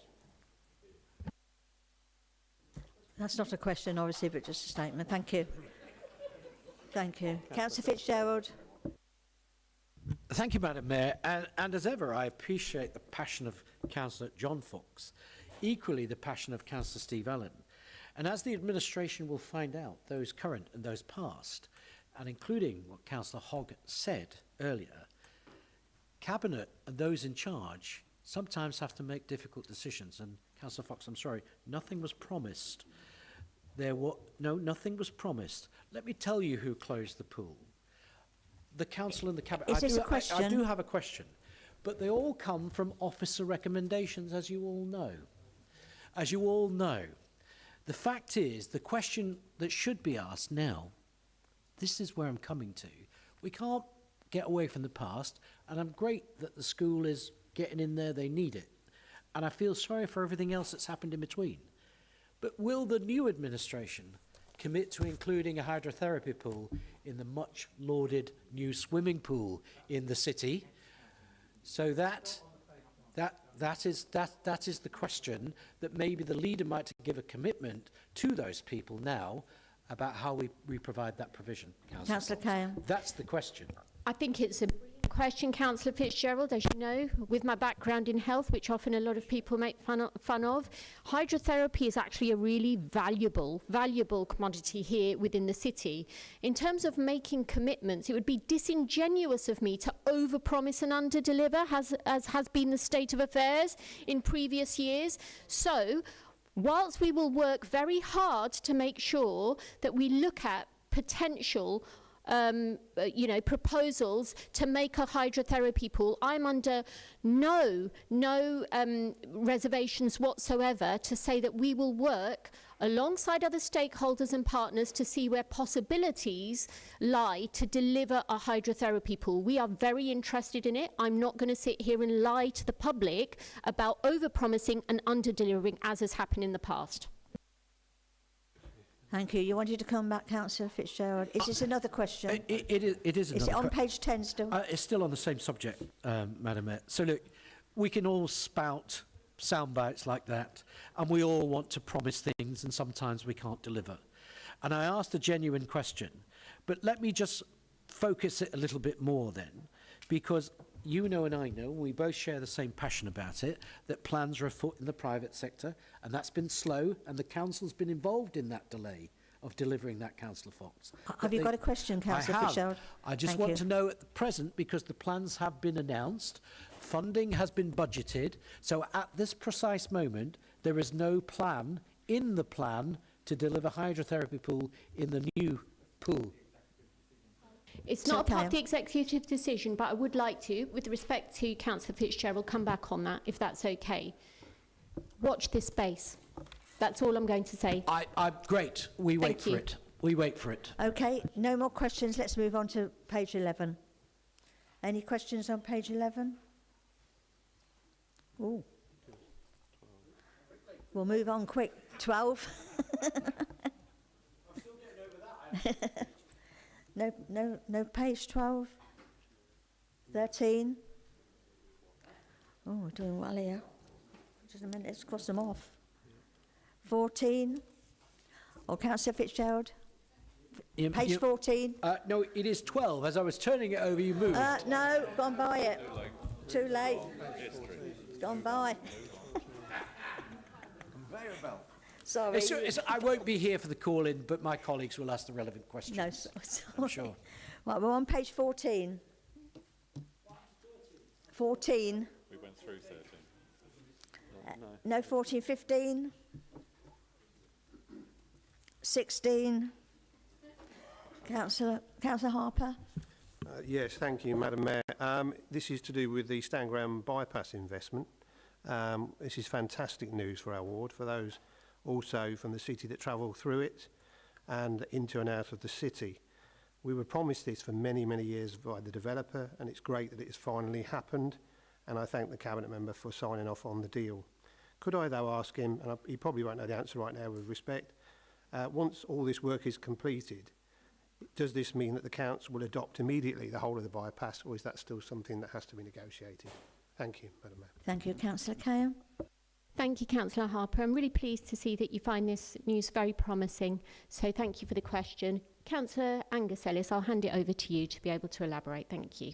Thank you, Councillor Harper. I would hope that it would be adopted as soon as possible, but I'm not going to commit to when and how long it would take, but I'll certainly investigate that for you. And it is good. It's a shame that it's taken so long. It's a shame that Persimmon hadn't done the work. So the money, the £4.5 million came from Persimmon Homes to Peterborough City Council, lent on to M Group to do the work. So it's not 4.5 million of council money.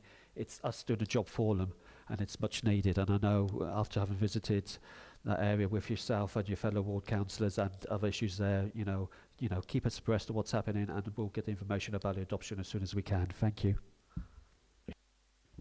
Okay, no more. Page 17. Oh, Councillor Nicola Day. Hello. I keep saying hello. Sorry. Thank you, Madam Mayor. I don't know why I'm doing that. Thank you, Madam Mayor. I'm just asking a question on the Tranche 5 funding for active travel. Really pleased to see that the approved spend for the projects on Oundle Road, Thorpe Road and Borges Boulevard have been approved. Is there a time, I can see that Council have been authorised to issue work orders to M Group Highways Limited. Is there any time scale on this at all? Do we know, Councillor Ellis? Thank you. Through you, Madam Mayor. Thank you, Councillor Cahill. Thank you. Hello, Councillor Day. Actually, it was just brought up. I'd just like to highlight, it was brought up actually in CPCA board that we have under provision for active travel. We do need to improve on that. And that's because we're very road centric here in Peterborough, and the number of our traffic collisions and road collisions have actually gone up. So I think that that's important to note, but I will hand it over to Councillor Ellis to elaborate. Thank you, Councillor Day, for your question. And yes, I would agree we are, but to a certain extent over the years we've been too car-centric, and we do need to live active travel, cycling, walking, public transport a bit more, and that is really what my a really big part of my remit. The active travel schemes that we've had a lot of discussion at the walking and cycling working group, and that needs to continue. This money is just for the design. We need to still get the money for the construction, which I'm fairly confident we should do, and we will keep pushing and working with our colleagues on the combined authority on that. You mentioned earlier about the Thorpewood Cycleway. Yes, that was really good, and the fact that that's been built, the first cycleway built for many, many years, and we do need to do more on this, and I can't commit to a timeline, but I certainly can, find, push officers, what sort of time am I looking at, but it might be a little bit more to do with a combined authority, and sometimes combined authority do take a little bit of time to agree, asks for money. Thank you. Councillor Allen? Thank you, Madam Mayor, and my question is also on active travel. And I guess it's laudable that we are spending money on encouraging people to use healthy cycling rather than get out their cars. And I do hope that the money we're funding here is to have schemes that are worthwhile, because what I'm concerned about is we don't waste money like we have done at Thorpe Wood, where we have a sort of 200 yards of fabulous cycleway which you have to dice with death under normal traffic conditions to get to. So are we going to have active travel locations that actually go somewhere to somewhere else rather than be isolated like that one? Thank you, Councillor Callum. Thank you very much for your question, Councillor Allen. I just saw the reaction from the ward member in which this active travel scheme has been implemented, Councillor Wayne Fitzgerald. You actually raise a valid point, so I will actually hand over to Councillor Ellis to give you an answer to that question. Thank you. Thank you, Councillor Allen. We had a official opening of the Thorpe Wood Cycleway, and at the same time we had a bike maintenance and repair people there. And at that event, it was noted the amount of people who were started to use that cycleway were pleased that it was there, going backwards and forwards to work, a safe way to travel. So I don't think it's a waste of time, that cycleway whatsoever. And there is more cycleways we need to put in. We do need to link up more. For example, the Thorpe Road linkage along Thorpe Road all the way to the new City Link, which is of course part of the station quarter, where we'll be looking at better access from the station to Cowgate. And it was interesting, we were talking about underpasses earlier. The fact is that we do recognise the safety aspects and the fear sometimes in some of our subways. Hence why, and after a lot of dialogue with the users, the plans for the station quarter, the access there is to get rid of the subway. So it is about active travel, about giving people a choice of how they travel across Peterborough, more of a choice. And that's my middle name, choice.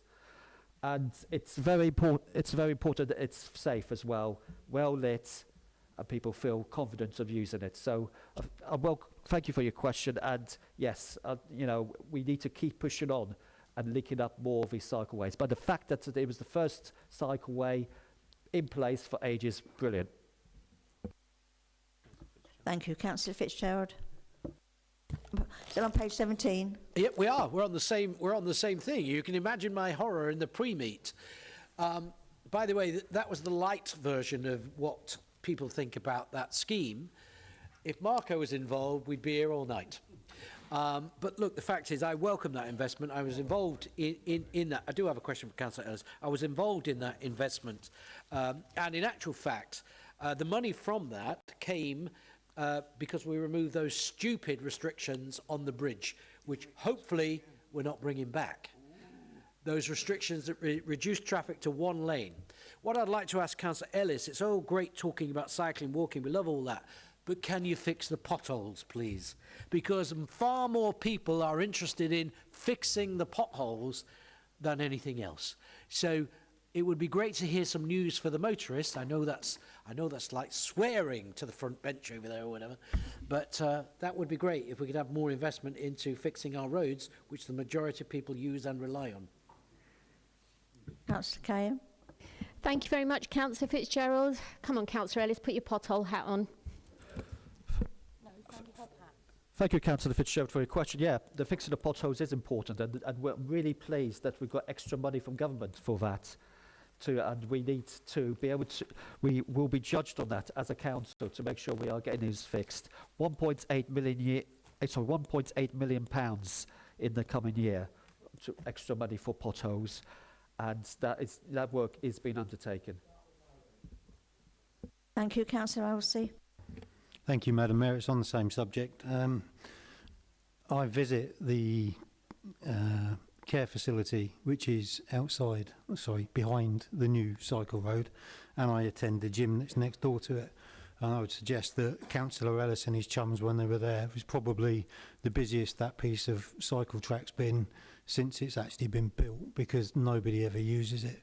My question is, rather than building new cycle routes that go nowhere from nowhere, would it not be better to invest the money in fixing the green wheel so that more people can access the cycling that already exists in the city? Thank you. Thank you, Councillor Cahill. Thank you very much for your question. Councillor Elsey. Councillor Angus Ellis. Thank you, Councillor Elsey, for your question. I'll refer back to my answer to a question that was asked of me earlier around the green wheel. We are looking at the green wheel, even though a lot of it is not adopted by us. We're still using money where possible from grants and other capital funds where there are big issues in the green wheel, just like Councillor Harper identified to me, and I will go and have a look. So, yeah, the green wheel, the existing cycleways are just as important as the future ones, but it's a question of money, where we've got the money to spend. Capital programme, obviously we can get money for building new things. We need more revenue money. That will come hopefully in the future more so under fair funding from this government. But in the meantime, we need to be careful, creative, and look at ways that we can get certain things done. Because remember, we've got £5.6 million we've still got to find this year. We've got to balance the budget. So I can't be completely reckless about money. As much as I'd love to wave a magic wand on everything, I've still got to think about the money. Thank you. Councillor Ryland-Ray. Thank you, Madam Mayor. Very nice of you to accept all those questions on active travel, because I'd argue they started on page 16, but you accepted them anyway. Mine's actually on 17, and is a question regarding the Peterborough Limited Reserve matters. I appreciate there's 2 decisions that have come up regarding this. My question, because I appreciate most of it is exempt, is the matter now resolved, or will there be further decisions on the same thing? Councillor Cahill. Councillor Ryland-Ray, it depends upon which decision you're referring to. Is that regarding the staff or...? Yeah, apologies, I'll clarify. So, Peterborough Limited Reserve matters, obviously there's the decision on page 17. There is also one further up the agenda that says it relates to a staffing matter. Were these the same staffing matter, different staffing matters, and will there be more, or is it now all good? So what I would like to say in regards to that, there's specific matters as a shareholder of Peterborough Limited reserved to the council to approve before the company can take certain actions. These decisions actually relate to such matters. They're fully exempt as they relate specifically to individuals, and as such it's not appropriate to share that relevant information. Thank you. We'll move on now to page 18. Any questions on page 18? No. Right, we'll move on. Right, agenda item 11, questions on the combined authority decisions made since the last meeting. Item 11 is in relation to the record of combined authority decisions made since the last meeting. I will refer any questions to the relevant combined authority representative. Otherwise, the same rules will apply as at the previous item. Members, these decisions can be found in your agenda packs at pages 145 to 166. I will take each meeting in turn, and members, please refer to the title of the decision when asking a question. The first one is Funding Committee, Councillor Mohammed Jamil, pages 148 to 149. Any questions? No, thank you. Schools Committee, Councillor Katie Cole, pages 150 to 152. No, thank you. Overview and Scrutiny Committee, Councillors Mohammed Farouk and John Howard, pages 153 to 154. No. Growth Committee, Councillor Mohammed Farouk, pages 155 to 156. Councillor Day. Thank you, Madam Mayor. It doesn't give much detail on what's been resolved. I just wondered, just a question to Councillor Farouk. Was the Climate Opportunity Fund mentioned at all? Because that's something that this committee ran last year very successfully, and actually Peterborough organisations, including our council, managed to get some funding from the Climate Opportunity Fund. I just wondered if you'd heard anything about that in any of the decisions, or whether it's something you'd bring up at the next meeting. Thank you. Councillor Farouk. Thank you, Councillor Day. Happy to raise it up at the next meeting. Unfortunately, I did not attend that meeting because I was not in place at the time. That's on the 10th of September. But happy to raise it next and bat for you to make sure that we attract maximum investment here for environment. Thank you. I didn't realise that. Thank you. Thank you. Next one, Transport Committee, Councillor Angus Ellis, pages 157 to 159. Next was Audit and Governance Committee, Councillor Imtiaz Ali, pages 160 to 162. No. Last one, Combined Authority Board, Councillor Shibina Kayam, pages 163 to 166. No. Everybody, would you like a comfort break before we start the motions? Okay, we'll have a comfort break for... How long do you want? 10 minutes? 15 minutes? 10 minutes? Okay, thank you.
Thank you. Please be seated. Yeah, yeah, probably. Thank you. Just get settled. Right. Wait for everybody to take the seat.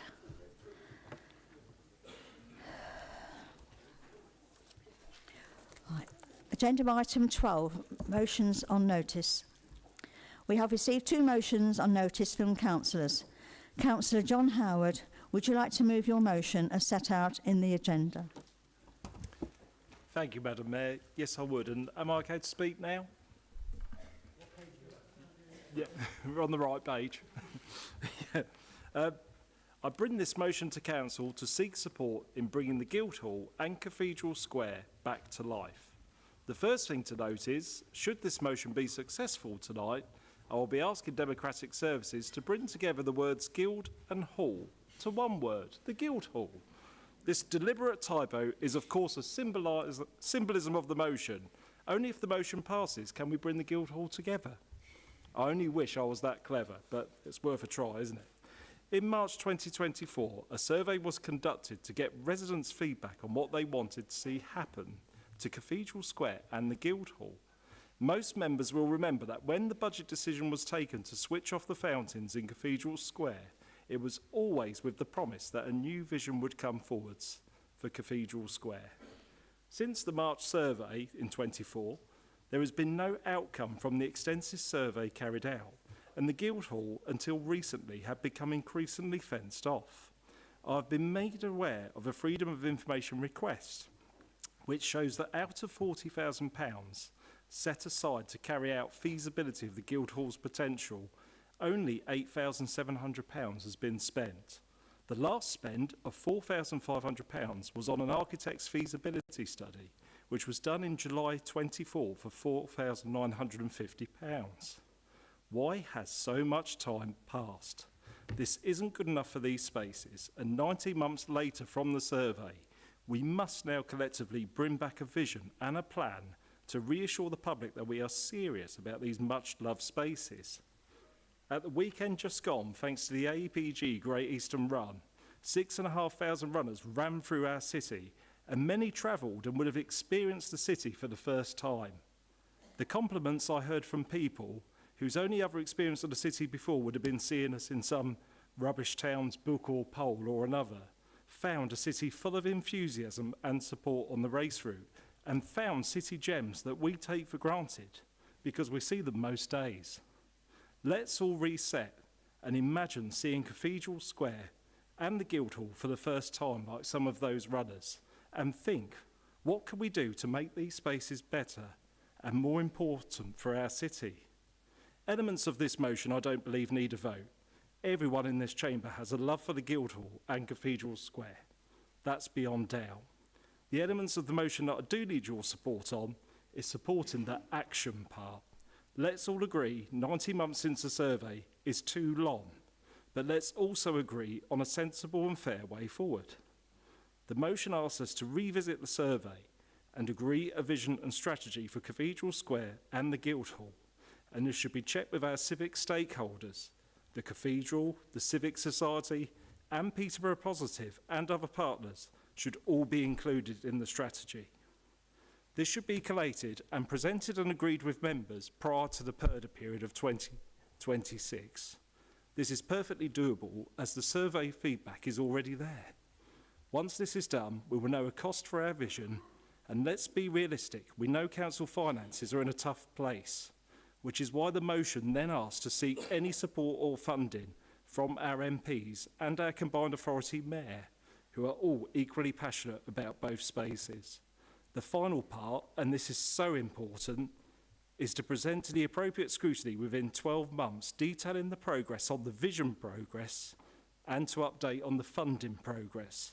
This will ensure that this project isn't lost or put to the back of the pile again. This motion will ensure focus, as I'm very keen that we move forwards with these loved parts of our city, and it's in our destiny to do so. I hope for your support in a motion about spaces we all love, and also supporting a reasonable plan and a reasonable timescale to ensure we can finally bring the Cathedral Square and the Guildhall back to life. I believe we can be all on the same page with this motion, and I hope for your support. Thank you. Thank you. Councillor Steve Allen, will you second the motion and either speak now or reserve your right to speak later in the debate? Thank you, Madam Mayor. I'm happy to second the motion and I reserve my right to speak. Thank you. Thank you. Does any member wish to debate the motion?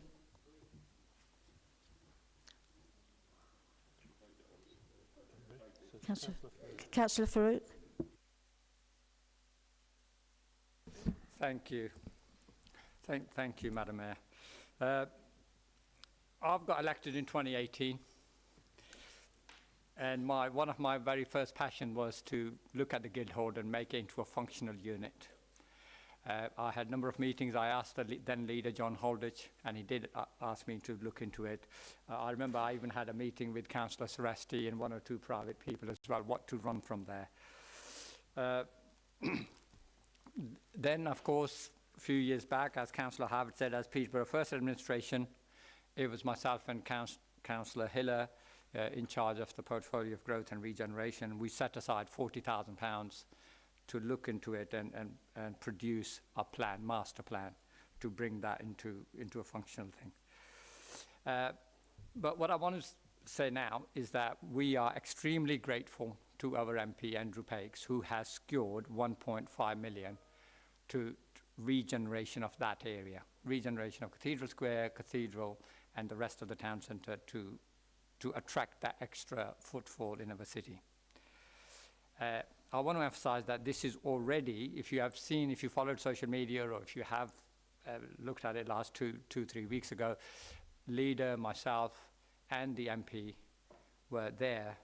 We did the press conference, press there outside the Guildhall, and it is one of highest priority to deliver a functional Guildhall, upgrade the area surrounding that, and we will work with other areas. We have got a committee in place, tourism, collective tourism, and we are working with them, and we will deliver this. In fact, to some extent, we feel that this motion, the policy and the work is already gone in, and this motion was not necessary. Thank you. Thank you. Councillor John Fox. Thank you, Madam Mayor. I must express my surprise at this submission of this motion at this time, and as it appears to reflect a lack of awareness about the positive developments currently taking place in our city. From personal experience, I know that our city MP has been actively engaged with key stakeholders across Peterborough. These efforts aim to bring people together and drive meaningful improvements within our city centre. The impact of this work is also already visible. For the first time in many years, I've noticed an increased presence of uniformed police officers patrolling our streets. I believe that this is a direct result of the MP's commitment and collaboration with local police, an initiative I fully support and have done for many years. Furthermore, I believe that this administration has credible and ambitious plans for the redevelopment of the Guildhall. The leader, deputy leader, and many others are working collaboratively and constructively, not just making promises, but taking action alongside partners to deliver real change. What we are seeing is a genuine effort to put Peterborough and its people before politics, and I thank you. Thank you. Councillor Ellis. Thank you, Madam Mayor. I do welcome this motion, but I do echo that we are working on this and there's extra money from government and the role that the MP has had in this. I would seek that we look at Cathedral Square and the area around there carefully about what we can offer people. The one thing which I have a personal feeling about is our offer, our market offer. I think that's something that we need to look at, and perhaps the Cathedral Square area would be something like that, because at the moment we have a mini market and it's only really a few stalls on special days which offer food mainly at quite an expensive price as well. We need to offer some sort of market provision after we got rid of the market from the other end of town. We need some sort of market provision, I think, around Cathedral Square, which offers affordable as well as less affordable and a great range of different stalls. Many other cities do this, different themes they do. I think there's a market they do which looks at youth culture, and other themes. So if we can please factor that into when we're looking at things, let's have, you know, some sort of market provision would be lovely. A bit more than what we got at the moment. Thank you. Thank you, Councillor Hogg. Thank you, Lady Mayoress. I am a bit perturbed by the final sentence, which says that the Guildhall and Cathedral Square has not been fully utilised. I feel that Councillor Howard needs to visit the town centre maybe more often, because from my experience, there is an absolute plethora of events going on in our Cathedral Square, from the Armed Forces Day to the Christmas Switch On, to the Glastonbury screenings, and a plethora of different markets and international days, the international festivals for various parts of our community to you know, sort of showcase the different cultures that we have within our city. And I think that they should be applauded. There's a lot of work goes into these events, both from our city centre team, but also from the bid. And you know, I think to say it's just astounding that he could put in here that it's not being utilised. And I do hope that he's not suggesting that we return to a load of fountains that don't work, that cost extra money because of the maintenance, that use pumps that can no longer be found anymore. You know, actually, without those fountains in place, we've actually found a situation where we can use the Cathedral Square to better effect. So yes, please do. You know, maybe visit the town centre more often, or certainly during the weekends, to see what plethora of entertainment that is going on.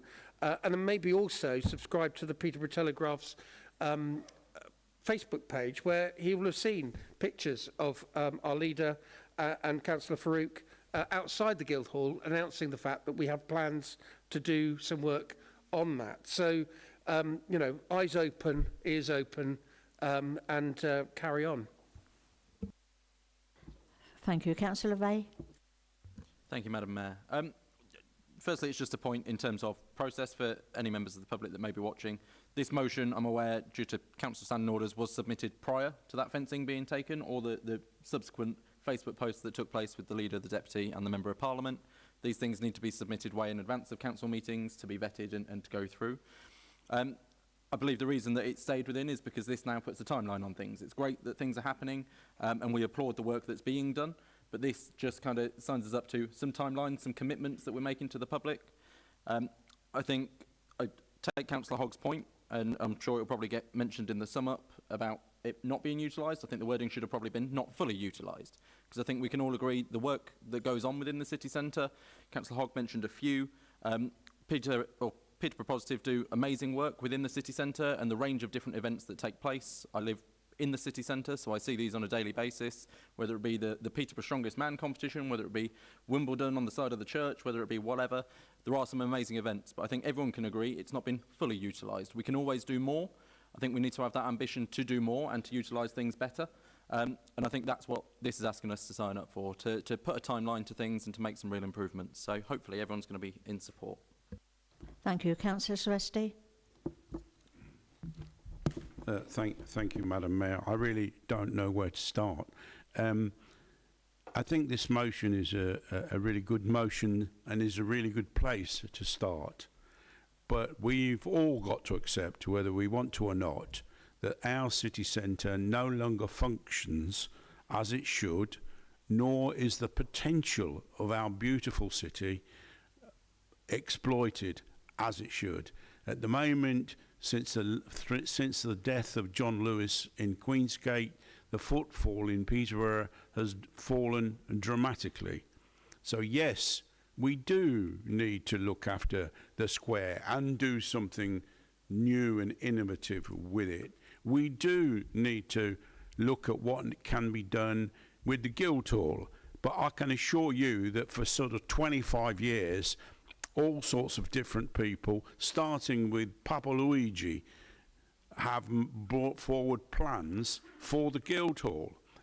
every time that an application's been made, there have been elements in this city that have opposed it, and nothing has ever been done. That is not to say that we shouldn't try our hardest to get something done now. But unless we improve the footfall down our city, into Cathedral Square, into the Guildhall, and improve the sense of security for our ladies, who all, you know, you'd be surprised how many complain that they don't feel safe anymore. And that is one of the things that's stopping even the businesses in our city. So my appeal is, I love to hear all these things that my fellow councillors have said about their interest in the Guildhall and the square. It's great because we're all Peterboreans in the end. It's fantastic that we want to work together and get it done. But let's remember, if your heart dies and the city centre and the Guildhall and the city square are together with the cathedral, the heart of our city, if that dies, we will all go. Our city will no longer be important. It will no longer grow the way we want it, and it will no longer offer the facilities and things that our children and our grandchildren will need. I think I've probably said too much, but, you know, please, everybody, whether you want to support this motion or not, but support the motions, that's up to yourselves. But remember that our city is our city, and what we need to do is make sure that it comes back to life again and make it a safe and great place to visit. Thank you. Thank you. Councillor Cole. Thank you, Madam Mayoress, and through you.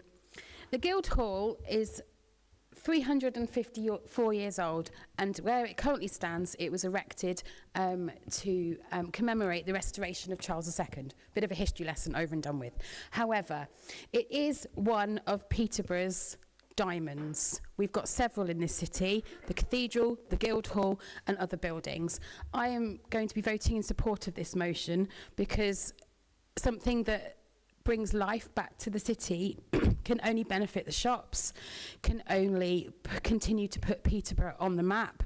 I get so tired of people talking down Peterborough. I was born here and I'm proud to still live here. And with the help of our MPs securing funding into the city, I've already had discussions with Adrian Chapman about different ways that the city can be used to bring children and make families a destination for the city. I'm in support of this motion, and I'm looking forward to seeing the timeline being brought back to the relevant scrutiny committee, because let's stop talking Peterborough down and talk it up. Thank you. Councillor Fitzgerald. I'll be really brief, in the words of Christian Hogg, because Marco has said everything I was going to say, and so did Ryland. I would just echo one thing. I've been elected for 20 years. 20 years ago, as Marco just said, this conversation was happening then. 2 years ago, the conversation happened then, and with no further forward, we've got nowhere. So it's great that everybody's doing all this work. But I think Ryland said, we put some time on this and give it some impetus. It's a no-brainer not to support this motion, and let's all get behind it and try and realise the aspirations of our city. And Marco's right, nobody actually, and Casey's right, you hear people day after day, I don't come to Peterborough anymore. We've got to clean up our city centre and the people in it also. Thank you. Councillor Anjali Iqbal. Thank you, and through you, Madam Mayoress. This motion is relevant in every way because it's in my ward. And I would like to thank Councillor Howard for bringing this motion forward. Now, I would like to say one thing, that I've been a councillor since 2016. Well, I could give you examples where work has been carried out and people have brought motions. So if Councillor Howard has brought the motion in, and the work is already being done by the administration, that's nothing wrong with that. That's absolutely fine. But again, I would like to thank him that he's given us an opportunity to speak about it, so to bring some awareness to the public that what's happening, and at least that will put some bit of pressure on the administration to give us some time scale and get on with the work. So I would like to thank you for bringing the motion. I'm fully supporting the motion. Thank you. Thank you. Councillor Peter Hiller. Thank you, Madam Mayor. I wasn't going to say anything, but I feel inclined to, because listening to Councillor Farouk, I'm reminded of when we did sit in that group. It was a very interesting group. It was chaired by a guy called Dave Cramp, and some of you will have heard of Dave Cramp. His contract wasn't renewed, and I think the Chief Executive will back me up by saying that I think indeed the Chief Executive gave the initiative then to Opportunity Peterborough to continue the fantastic work that Dave Cramp had already done with regard to the city centre improvement and the tourism plan. He came with a fantastic plan. I was inspired, I have to say, by this guy. It's very unfortunate, for whatever reason, I'm sure it was money-based, that we didn't continue his contract, because he had some very, very good ideas of thinking out the box, supported ably by Paul Stainton, who was one of the linchpins as well. I've heard nothing at all, seen nothing from Opportunity Peterborough regarding the improvements that hopefully will happen in the city centre. I absolutely agree with Councillor Seresti, and I agree with Councillor Fitzgerald. It's got to happen. It's a bit deja vu. I mean, Councillor Howard's motion, of course I will support it, why wouldn't I? But it's already there, and it's been there for year after year after year, and nothing has actually transpired other than bits and pieces and tinkering around the edges. You're absolutely right, Councillor Howard. We do need this initiative, but we also need money, and wherever that money comes from, and I think from what the leader has said, and the media opportunities for the MP to bring that money into this city, I think is fantastic, frankly. And I think I really do congratulate the new leader, newish leader, with the deputy leader and the MP now for bringing that money in. I just hope to see some result, and it's not just kick down the can into the long grass next to the back burner. We actually need something. That Guildhall is a fantastic building, you know, and we just seem to ignore it for some reason for most of the time. And I appreciate there's stuff going on in the city, events and whatever in the city centre. But Councillor Fitzgerald is right. You know, it is a scruffy city centre. It needs not just the Guildhall to be refurbished into some, not necessarily a commercial activity, which was touched on by Councillor Seresti. I think it's, if we can get it into some, and this was Dave Cramp's idea, was to get some glass into the arches, use it for community facilities, sort the first floor out, use it for public exhibitions, use it for public performance in Marketplace, in Market Square. It really does, it's not difficult, guys, and it's already been done for us. It is already there. This Dave Cramp has actually created this plan. Let's revisit that. Half the work's done. Most of the work is done. Yeah, that's all I've got to say. Thank you. Sorry, Councillor Shabina Kane. Thank you very much, Madam Mayor. I wasn't actually hoping to speak, but actually it's been really interesting, some of the comments that have been made by members across the chamber. Really good motion, Councillor Howard. I appreciate you bringing it in. And judging from what members have contributed here, something reigns very true historically, and that is the poverty of aspiration. The poverty of aspiration, because with good intentions and aspiration, we've all had aspirations, there is a poverty behind it. And that is why we have been unable to deliver on that aspiration, because we haven't had the resource for it. So it's about evidencing that. I get the motion. However, there is a poverty of aspiration that still lingers in the motion from a constructive point of view. So how do we evidence it? And how do we evidence the fact that now this administration is demonstrating the prosperity of that aspiration? And how we're going to evidence that is, we've had conversations about, for example, something very simple like a pressure wash for the floor of the Guildhall is a first. It'll look a bit clean.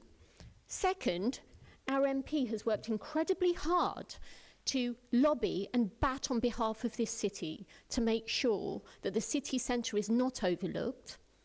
and brought that 1.5 million regeneration funding into the city centre, which we have, and we've been chatting about this as to how we're going to use it. The third thing I'd like to ask is we now have, it's very exciting for us, and I'd like to give them a shout out about the tourism collective that is forming in terms of an online presence as well, so that when people come out of the station, they know where to go. And the city centre needs to be one of those focal points. And I will draw on a comment by one of my good friends, Toby Wood, who says it just needs a glint in the eye.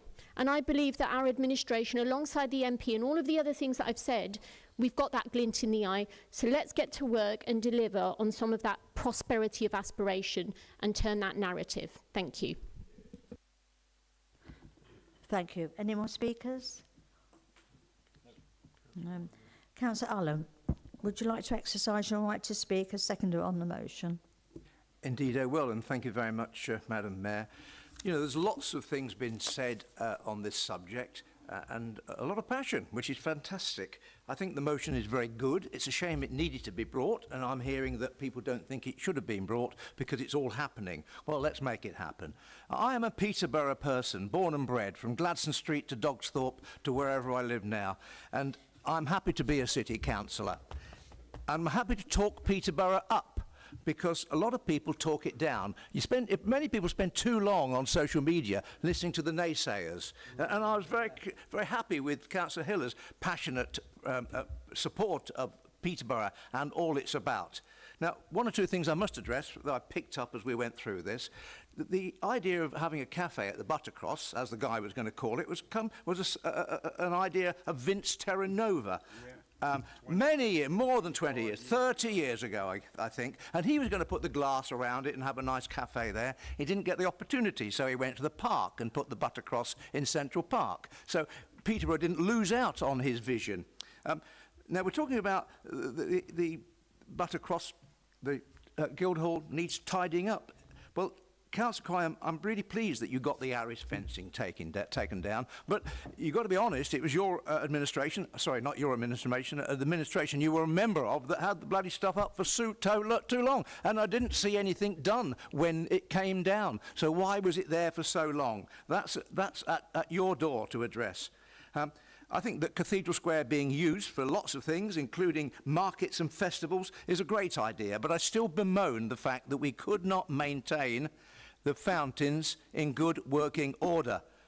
Now, was it lack of local expertise, inability to purchase the right set of gear in the first place? But I still think that the fountains were great and they could have been used along with stuff on the square when they were not operating. And I've been to many cities recently where the similar kind of fountains are still working effectively. So I think that maybe it's a purchase problem there, and certainly a maintenance problem, which Peterborough suffers from.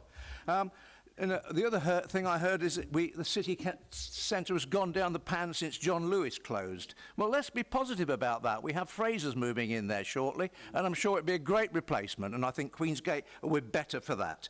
So I'm supporting Councillor Howe's motion in as much that it's the right thing to do for all of us to get behind this area of Peterborough, support the bid, support Peterborough Positive, make sure that we get behind doing things that need to be done to keep it effective. Thank you, Madam Mayor. I'm done. All right, okay.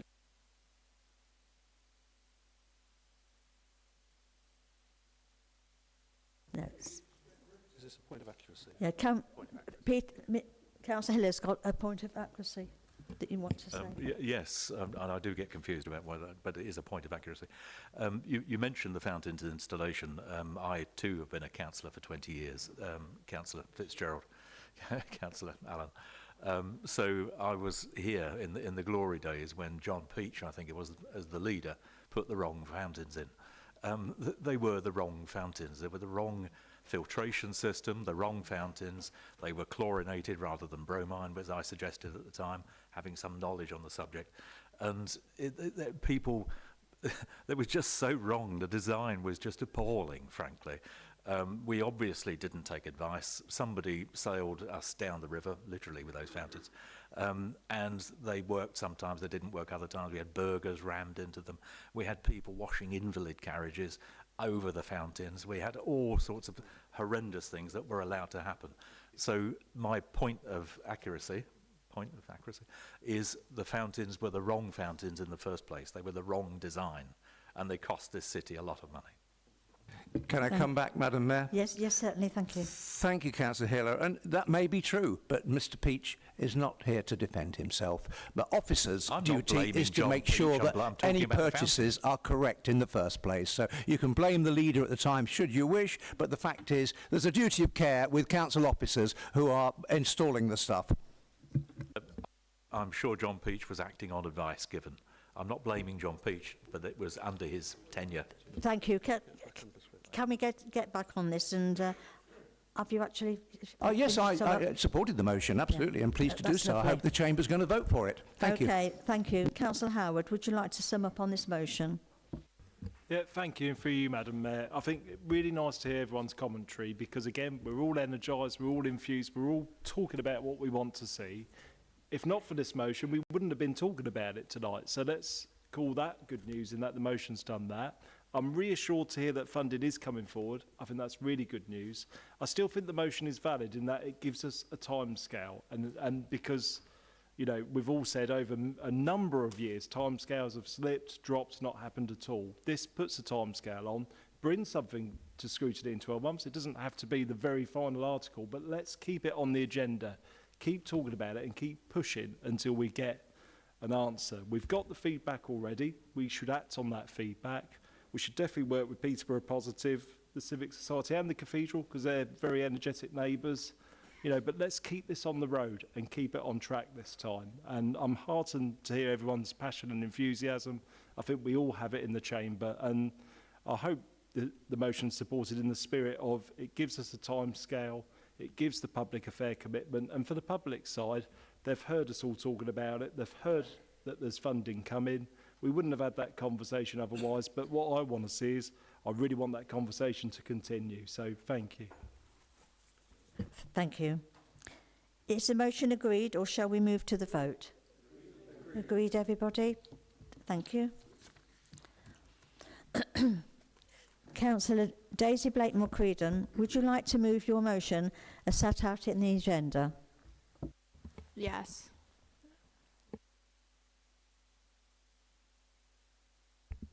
Do I need to speak now? Yes, if you'd like to speak now. Am I not speaking on the amendment yet, or no? No, I'd like to reserve my right to speak. Thank you, Madam Mayor. Oh, okay. Yes. Can I move my motion? Thank you. Sorry. Thank you. Okay. Councillor Nicola Jenkins, will you second the motion and either speak now or reserve your right to speak later in the debate? Yes, I'm seconding the motion and I reserve my right to speak. Thank you. An amendment to this motion has been submitted by Councillor Asim Mahmood. Councillor Mahmood, would you like to move your amendment as set out in the supplementary agenda? Thank you, Madam Mayor, and yes, I move my amendment. Can I address the chamber? Yep. Yes. Thank you. Thank you, Madam Mayor. Colleagues, gambling harm in Peterborough is not an abstract issue. It is something that many families in this city are faced with. Behind all these statistics that are seen with gambling, there are children under stress and partners carrying the emotional and financial strain of addiction. And unfortunately, councillors like ours do not have the powers to respond robustly to gambling outlets. So this is why this amendment calls on the government to give councils like ours real powers to respond and to limit advertising and to protect young people and to introduce a levy on the industry so that we can fund prevention, education and treatment. Tonight, we have a chance to send a clear message. Peterborough stands ready to do its part, but we need the tools and the powers to protect our residents from gambling harm. I urge colleagues to support this amendment. Thank you. Thank you. Councillor Blakemore Creedon, I understand you are willing to accept this amendment. Will you second this and either speak now or reserve your right to speak later in the debate? Yes, thank you, Madam Mayor. I will be happy to second this motion, and I would like to speak now, please. Okay, thank you. Thank you. I want to start by recognising that the amendment brings important national context, public health, England's evidence, recent government announcements and wider lobbying efforts that strengthen the case for tackling gambling harm. However, I also want to be clear, this motion was brought forward to secure action here in Peterborough. National reform is vital, yes, but local leadership matters just as much as this. Our residents can't wait for Westminster to solve it for us. I do have concerns that parts of this motion feel less about strengthening the motion and more about political point scoring. And I think that would be a real shame because the issue cuts across party lines and affects families right across our city. So I'm happy to support this amendment if it complements, not weakens, the clear local action at the heart of this motion. That means keeping our focus on practical steps, reviewing licensing, developing harm reduction strategies, and standing shoulder to shoulder with our communities. Gambling harm deserves our full attention. Without political point scoring, we need true unity and leadership to tackle this disease eating into our communities. Thank you, Mayor. Thank you. Members, as the proposer of the original motion is prepared to accept the amendment, can we agree this and debate the revised motion? Agreed. Have we got any speakers? Oh, right. Sorry, Councillor Wiggins. Councillor Ray was first. Oh, sorry. Councillor Ray. Thank you, Madam Mayor. I'm really happy that this motion has come to us. I think it highlights a really important issue that affects a lot of people. I'm slightly confused about the requirement for the amendment because overall they're basically saying the same thing, and I'd like to give credit to Councillor Blakemore Creedon for bringing this issue to us. Her initial motion brings 200 words that are very important. The amendment takes 50 of them out and adds another 650, but doesn't really seem to do anything else. So I'm not hugely sure of why we need to do that, but either way, we've accepted it. The main thing is this is an important issue. This is looking to tackle a large issue that doesn't just affect Peterborough, but across the country and I'm sure other countries. So it is aimed at the right level to sort of appeal to the national government and ask them to make the required changes. But yeah, hopefully within the sum up we can understand why we needed the extra 600 odd words. I know in lots of council meetings we talk about targeting things towards the members of the public, so it's easy for them to understand what we're actually looking to do. And I think 200 words did it very well. But yeah, thank you very much. Thank you. Councillor Wiggins. Thank you, Madam Mayor. Thank you, Councillor Blakemore Creedon, for bringing forward this important motion, and to Councillor Mahmood for the amendment, which I believe strengthens the motion.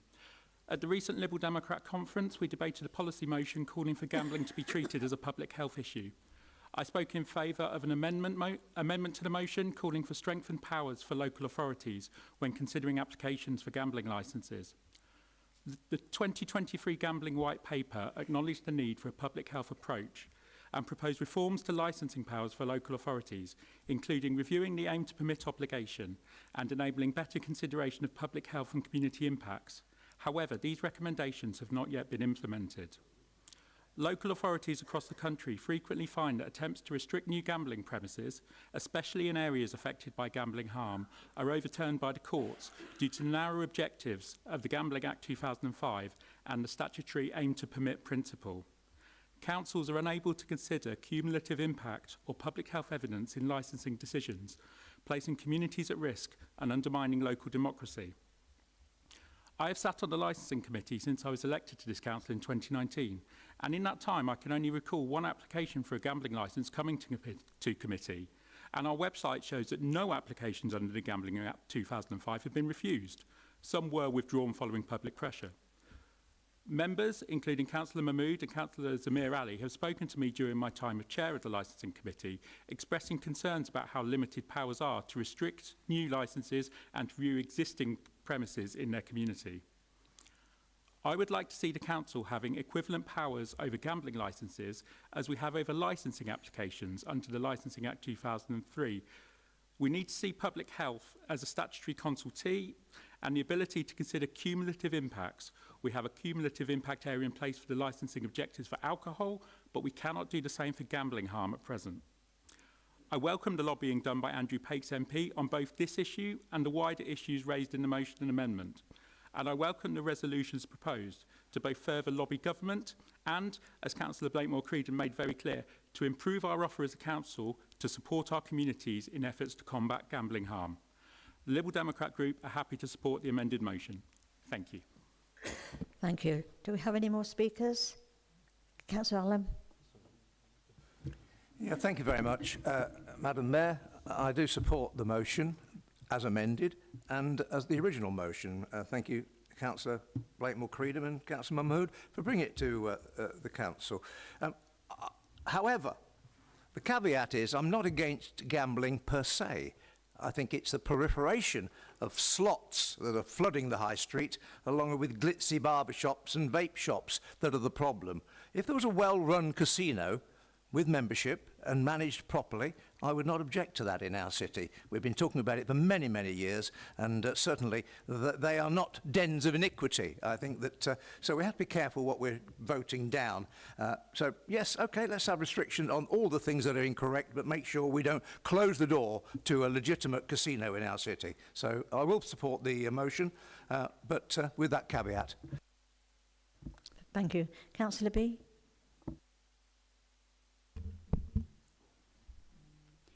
Thank you, Madam Mayor, and through you. I want to speak today about something that's having a real painful impact on the people I represent in North Ward, the growing number of betting and gambling shops in our community. Right now, North Ward has more betting shops than anywhere else in Peterborough. That's not something we should be proud of. These shops are appearing in very areas that are already struggling the most, places where people are doing their best to make ends meet, to look after their families and to build a better future. And what do they see when they walk down the high street? Another betting shop, another flashing sign, another reminder of how easy it is to lose what they have. Residents tell me they're worried about their children growing up seeing gambling as normal, worried about neighbours getting trapped in cycles of debt, and worried that our high streets are becoming a place of despair, not opportunity. I want to thank our MP for taking this issue to Parliament. It means a lot to our residents to know their voices are being heard at a national level. But we can't leave it all to Westminster. We have a role to play right here in this chamber. We need to look at what we can do through planning, licensing, and public health to stop clustering of these shops. We should be creating high streets that lift people up with cafes, community spaces, and local businesses that bring life back to our neighbourhoods. Let's work together across parties with our local MP, local charities, and most importantly, our residents to tackle gambling harm and build something better for North Ward, because our communities deserve more than flashing lights and empty promises. They deserve hope, they deserve opportunity, and they deserve a council that's willing to stand up for them. So I ask every councillor here, if this was happening in your high street to your residents, would you want the council to act? Because I know my residents do, and they're asking us to be brave enough to say enough is enough. Thank you. Thank you. Councillor Howard. Thank you, and through you, Madam Mayor, I'm grateful to Councillor Blakemore-Creedon for bringing this motion to the council, and obviously Councillor Mahmood has done a pretty hefty rewrite of it, but I think the sentiment of what Councillor Blakemore-Creedon was trying to do is still in the motion and throughout. I think it's a really important cause to support and a really important motion, because let's face it, you know, we're in tougher times, and in tougher times, gambling, alcoholism, all these things are on the increase, you know, and to be fair, we could be in tougher times for a few more years to come by the looks of how the economy is tracking. So I think it's important to talk about it, it's important to be aware of it, and I think it's a really important motion for us to support. So thank you. Thank you, Councillor Cahill. Thank you, Madam Mayoress. First of all, I'd like to thank both councillors for bringing this very relevant motion to the Chamber. In terms of sort of evidencing, I like the word evidence because you can clarify things easily that way and things are on record. This isn't political point scoring in the way of the amendment. I'd just like to clarify from Councillor Mahmood's motion. It seems it's just seen to extend further on the original motion brought about by Councillor Blakemore Creedon's initial motion. And the intent is absolutely right. And actually, it would be better to visualise this as a common objective. But I will evidence some of that context, which has been alluded to in the way of political point scoring, which we can settle quite nicely. So in November last year, the government had already announced in 2024 bringing forward a statutory levy as the first step to strengthening harmful gambling protections, and a mandated levy to generate 100 million for the research, prevention and treatment of gambling harms, with half of that funding to directly benefit NHS-led gambling treatment systems. Now, the statutory levy on the back of that announcement has now been introduced via the Gambling Levy Regulations 2025, and it commenced on the 6th of April 2025. So just want to clarify that this isn't political point scoring. It has actually been evidenced as a levy and regulation that has been introduced already. In addition to that, Nikki Bond, who is head of the Gambling Harms Action Lab at the Money and Mental Health Policy Institute, has said, and I quote her as saying, "We welcome the news that the Office for Health Improvement and Disparities will commission prevention funding for gambling-related harms under the statutory levy on gambling operations. A ring-fence funding arrangement that provides consistent funding for this work is long overdue." So that the harm is actually acknowledged and should allow for better outcomes in the prevention of gambling harms. Now, the government's announcement speaks to the need to build capacity for frontline services, because this is a government that is looking at prevention. Prevention actually is better than the treatment of the harm that it causes, because we don't get to the problem in the first place. And here, where the Gambling Harms Action Lab, as Nikki Bond states, they believe that banks are one of those sectors with a role to play in preventing gambling harms. And over the next 18 months, the Gambling Harms Action Lab has pledged to work with current account providers to identify gambling-related harm at an earlier point and develop better and more effective pathways for people to access support before harm escalates. So I just want to put that out there, that I hope that that reassures Councillor Blakemore Creedon that this isn't political point scoring, but actually evidence that legislation has already been implemented. Good intentions on both sides, common objective. Let's go and vote for both motions. Thank you very much. Thank you. Any more speakers? No? Councillor Jenkins, would you like to exercise your right to speak as seconder on the motion? I don't have anything else to add, so thank you. No, thank you. Councillor Blakemore Creedon, would you like to sum up on this motion?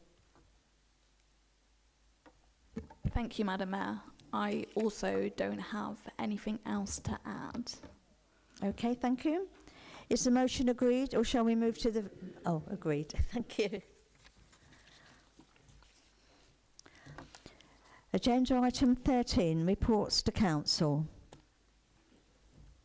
He's gone out. I didn't have to say anything. He's gone. We are now moving to the reports to council. Item 13A, appointment of the monitoring officer, interim arrangements. Councillor Mohammed Jamil, would you like to move the recommendations? As Graham left the building. Yes. Yeah. Thank you very much, Madam Mayor. In accordance with Section 5 of the Local Government Act and Housing Act 1989, the council must designate one of their officers to be the monitoring officer, in order to have responsibility for the proper administration of its governance affairs. All matters relating to the appointment of a monitoring officer are reserved to full council. The duties relating to the monitoring officer currently fall under the remit of the post of Director of Legal and Governance. The current Director of Legal and Governance and Monitoring Officer, Neil MacArthur, is leaving the authority on the 31st of October 2025. Graham Kitchen is Head of Legal Services and Deputy Monitoring Officer, will act as the Council's Director of Legal and Governance on a temporary basis whilst a permanent replacement is sought. An executive search provider has been engaged to support the recruitment, which is already in process. Graham is an experienced solicitor, both with private and public sector background. Prior to joining Peterborough City Council, Graham held several legal senior positions at different tiers of local government. Therefore, this report is presented to you following recommendation and request that you formally appoint Graham Kitchen to undertake these monitoring officer duties. Madam Mayor, thank you. Thank you. Thank you. I understand, Councillor Kayam, you wish to second this recommendation. Do you wish to speak now or reserve your right to speak?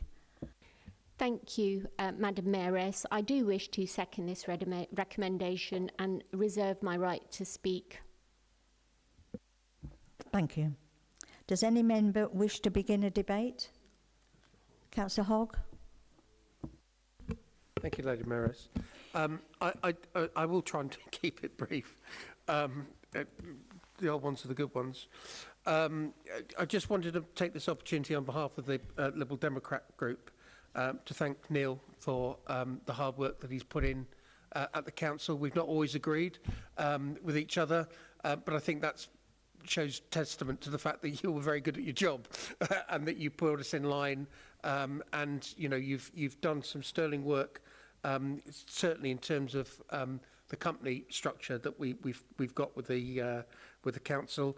And I just want also to say that Graham's not been with us for a huge amount of time, but he's made a very big impact. I know the two of you have worked very closely together, and hopefully that there's going to be a lovely smooth transition of power from one to the other. And I look forward to seeing how Graham grows into that role. I just wanted to make that point. Thank you. Any more speakers? No? Councillor Kayam, would you like to exercise your right to speak as seconder? I would, Madam Mayoress. I'd just like to thank, on behalf of all councillors, like to thank Neil for his service with us. I remember when we first came to administration, it sort of was synonymous with your appointment at the time. We've shared many a table discussion about the aspirations of what we want to deliver in this city, and indeed your forensic analysis of all the very difficult decisions we have had to make over the last couple of years have been forthcoming and welcoming as well. We certainly wish you all the best in your future endeavours. The world of local government is very small, so no doubt I'm sure that our paths will cross somewhere, but certainly on behalf of this chamber and the membership, thank you so much for everything you've done for our city, for the council, and we wish you all the very best.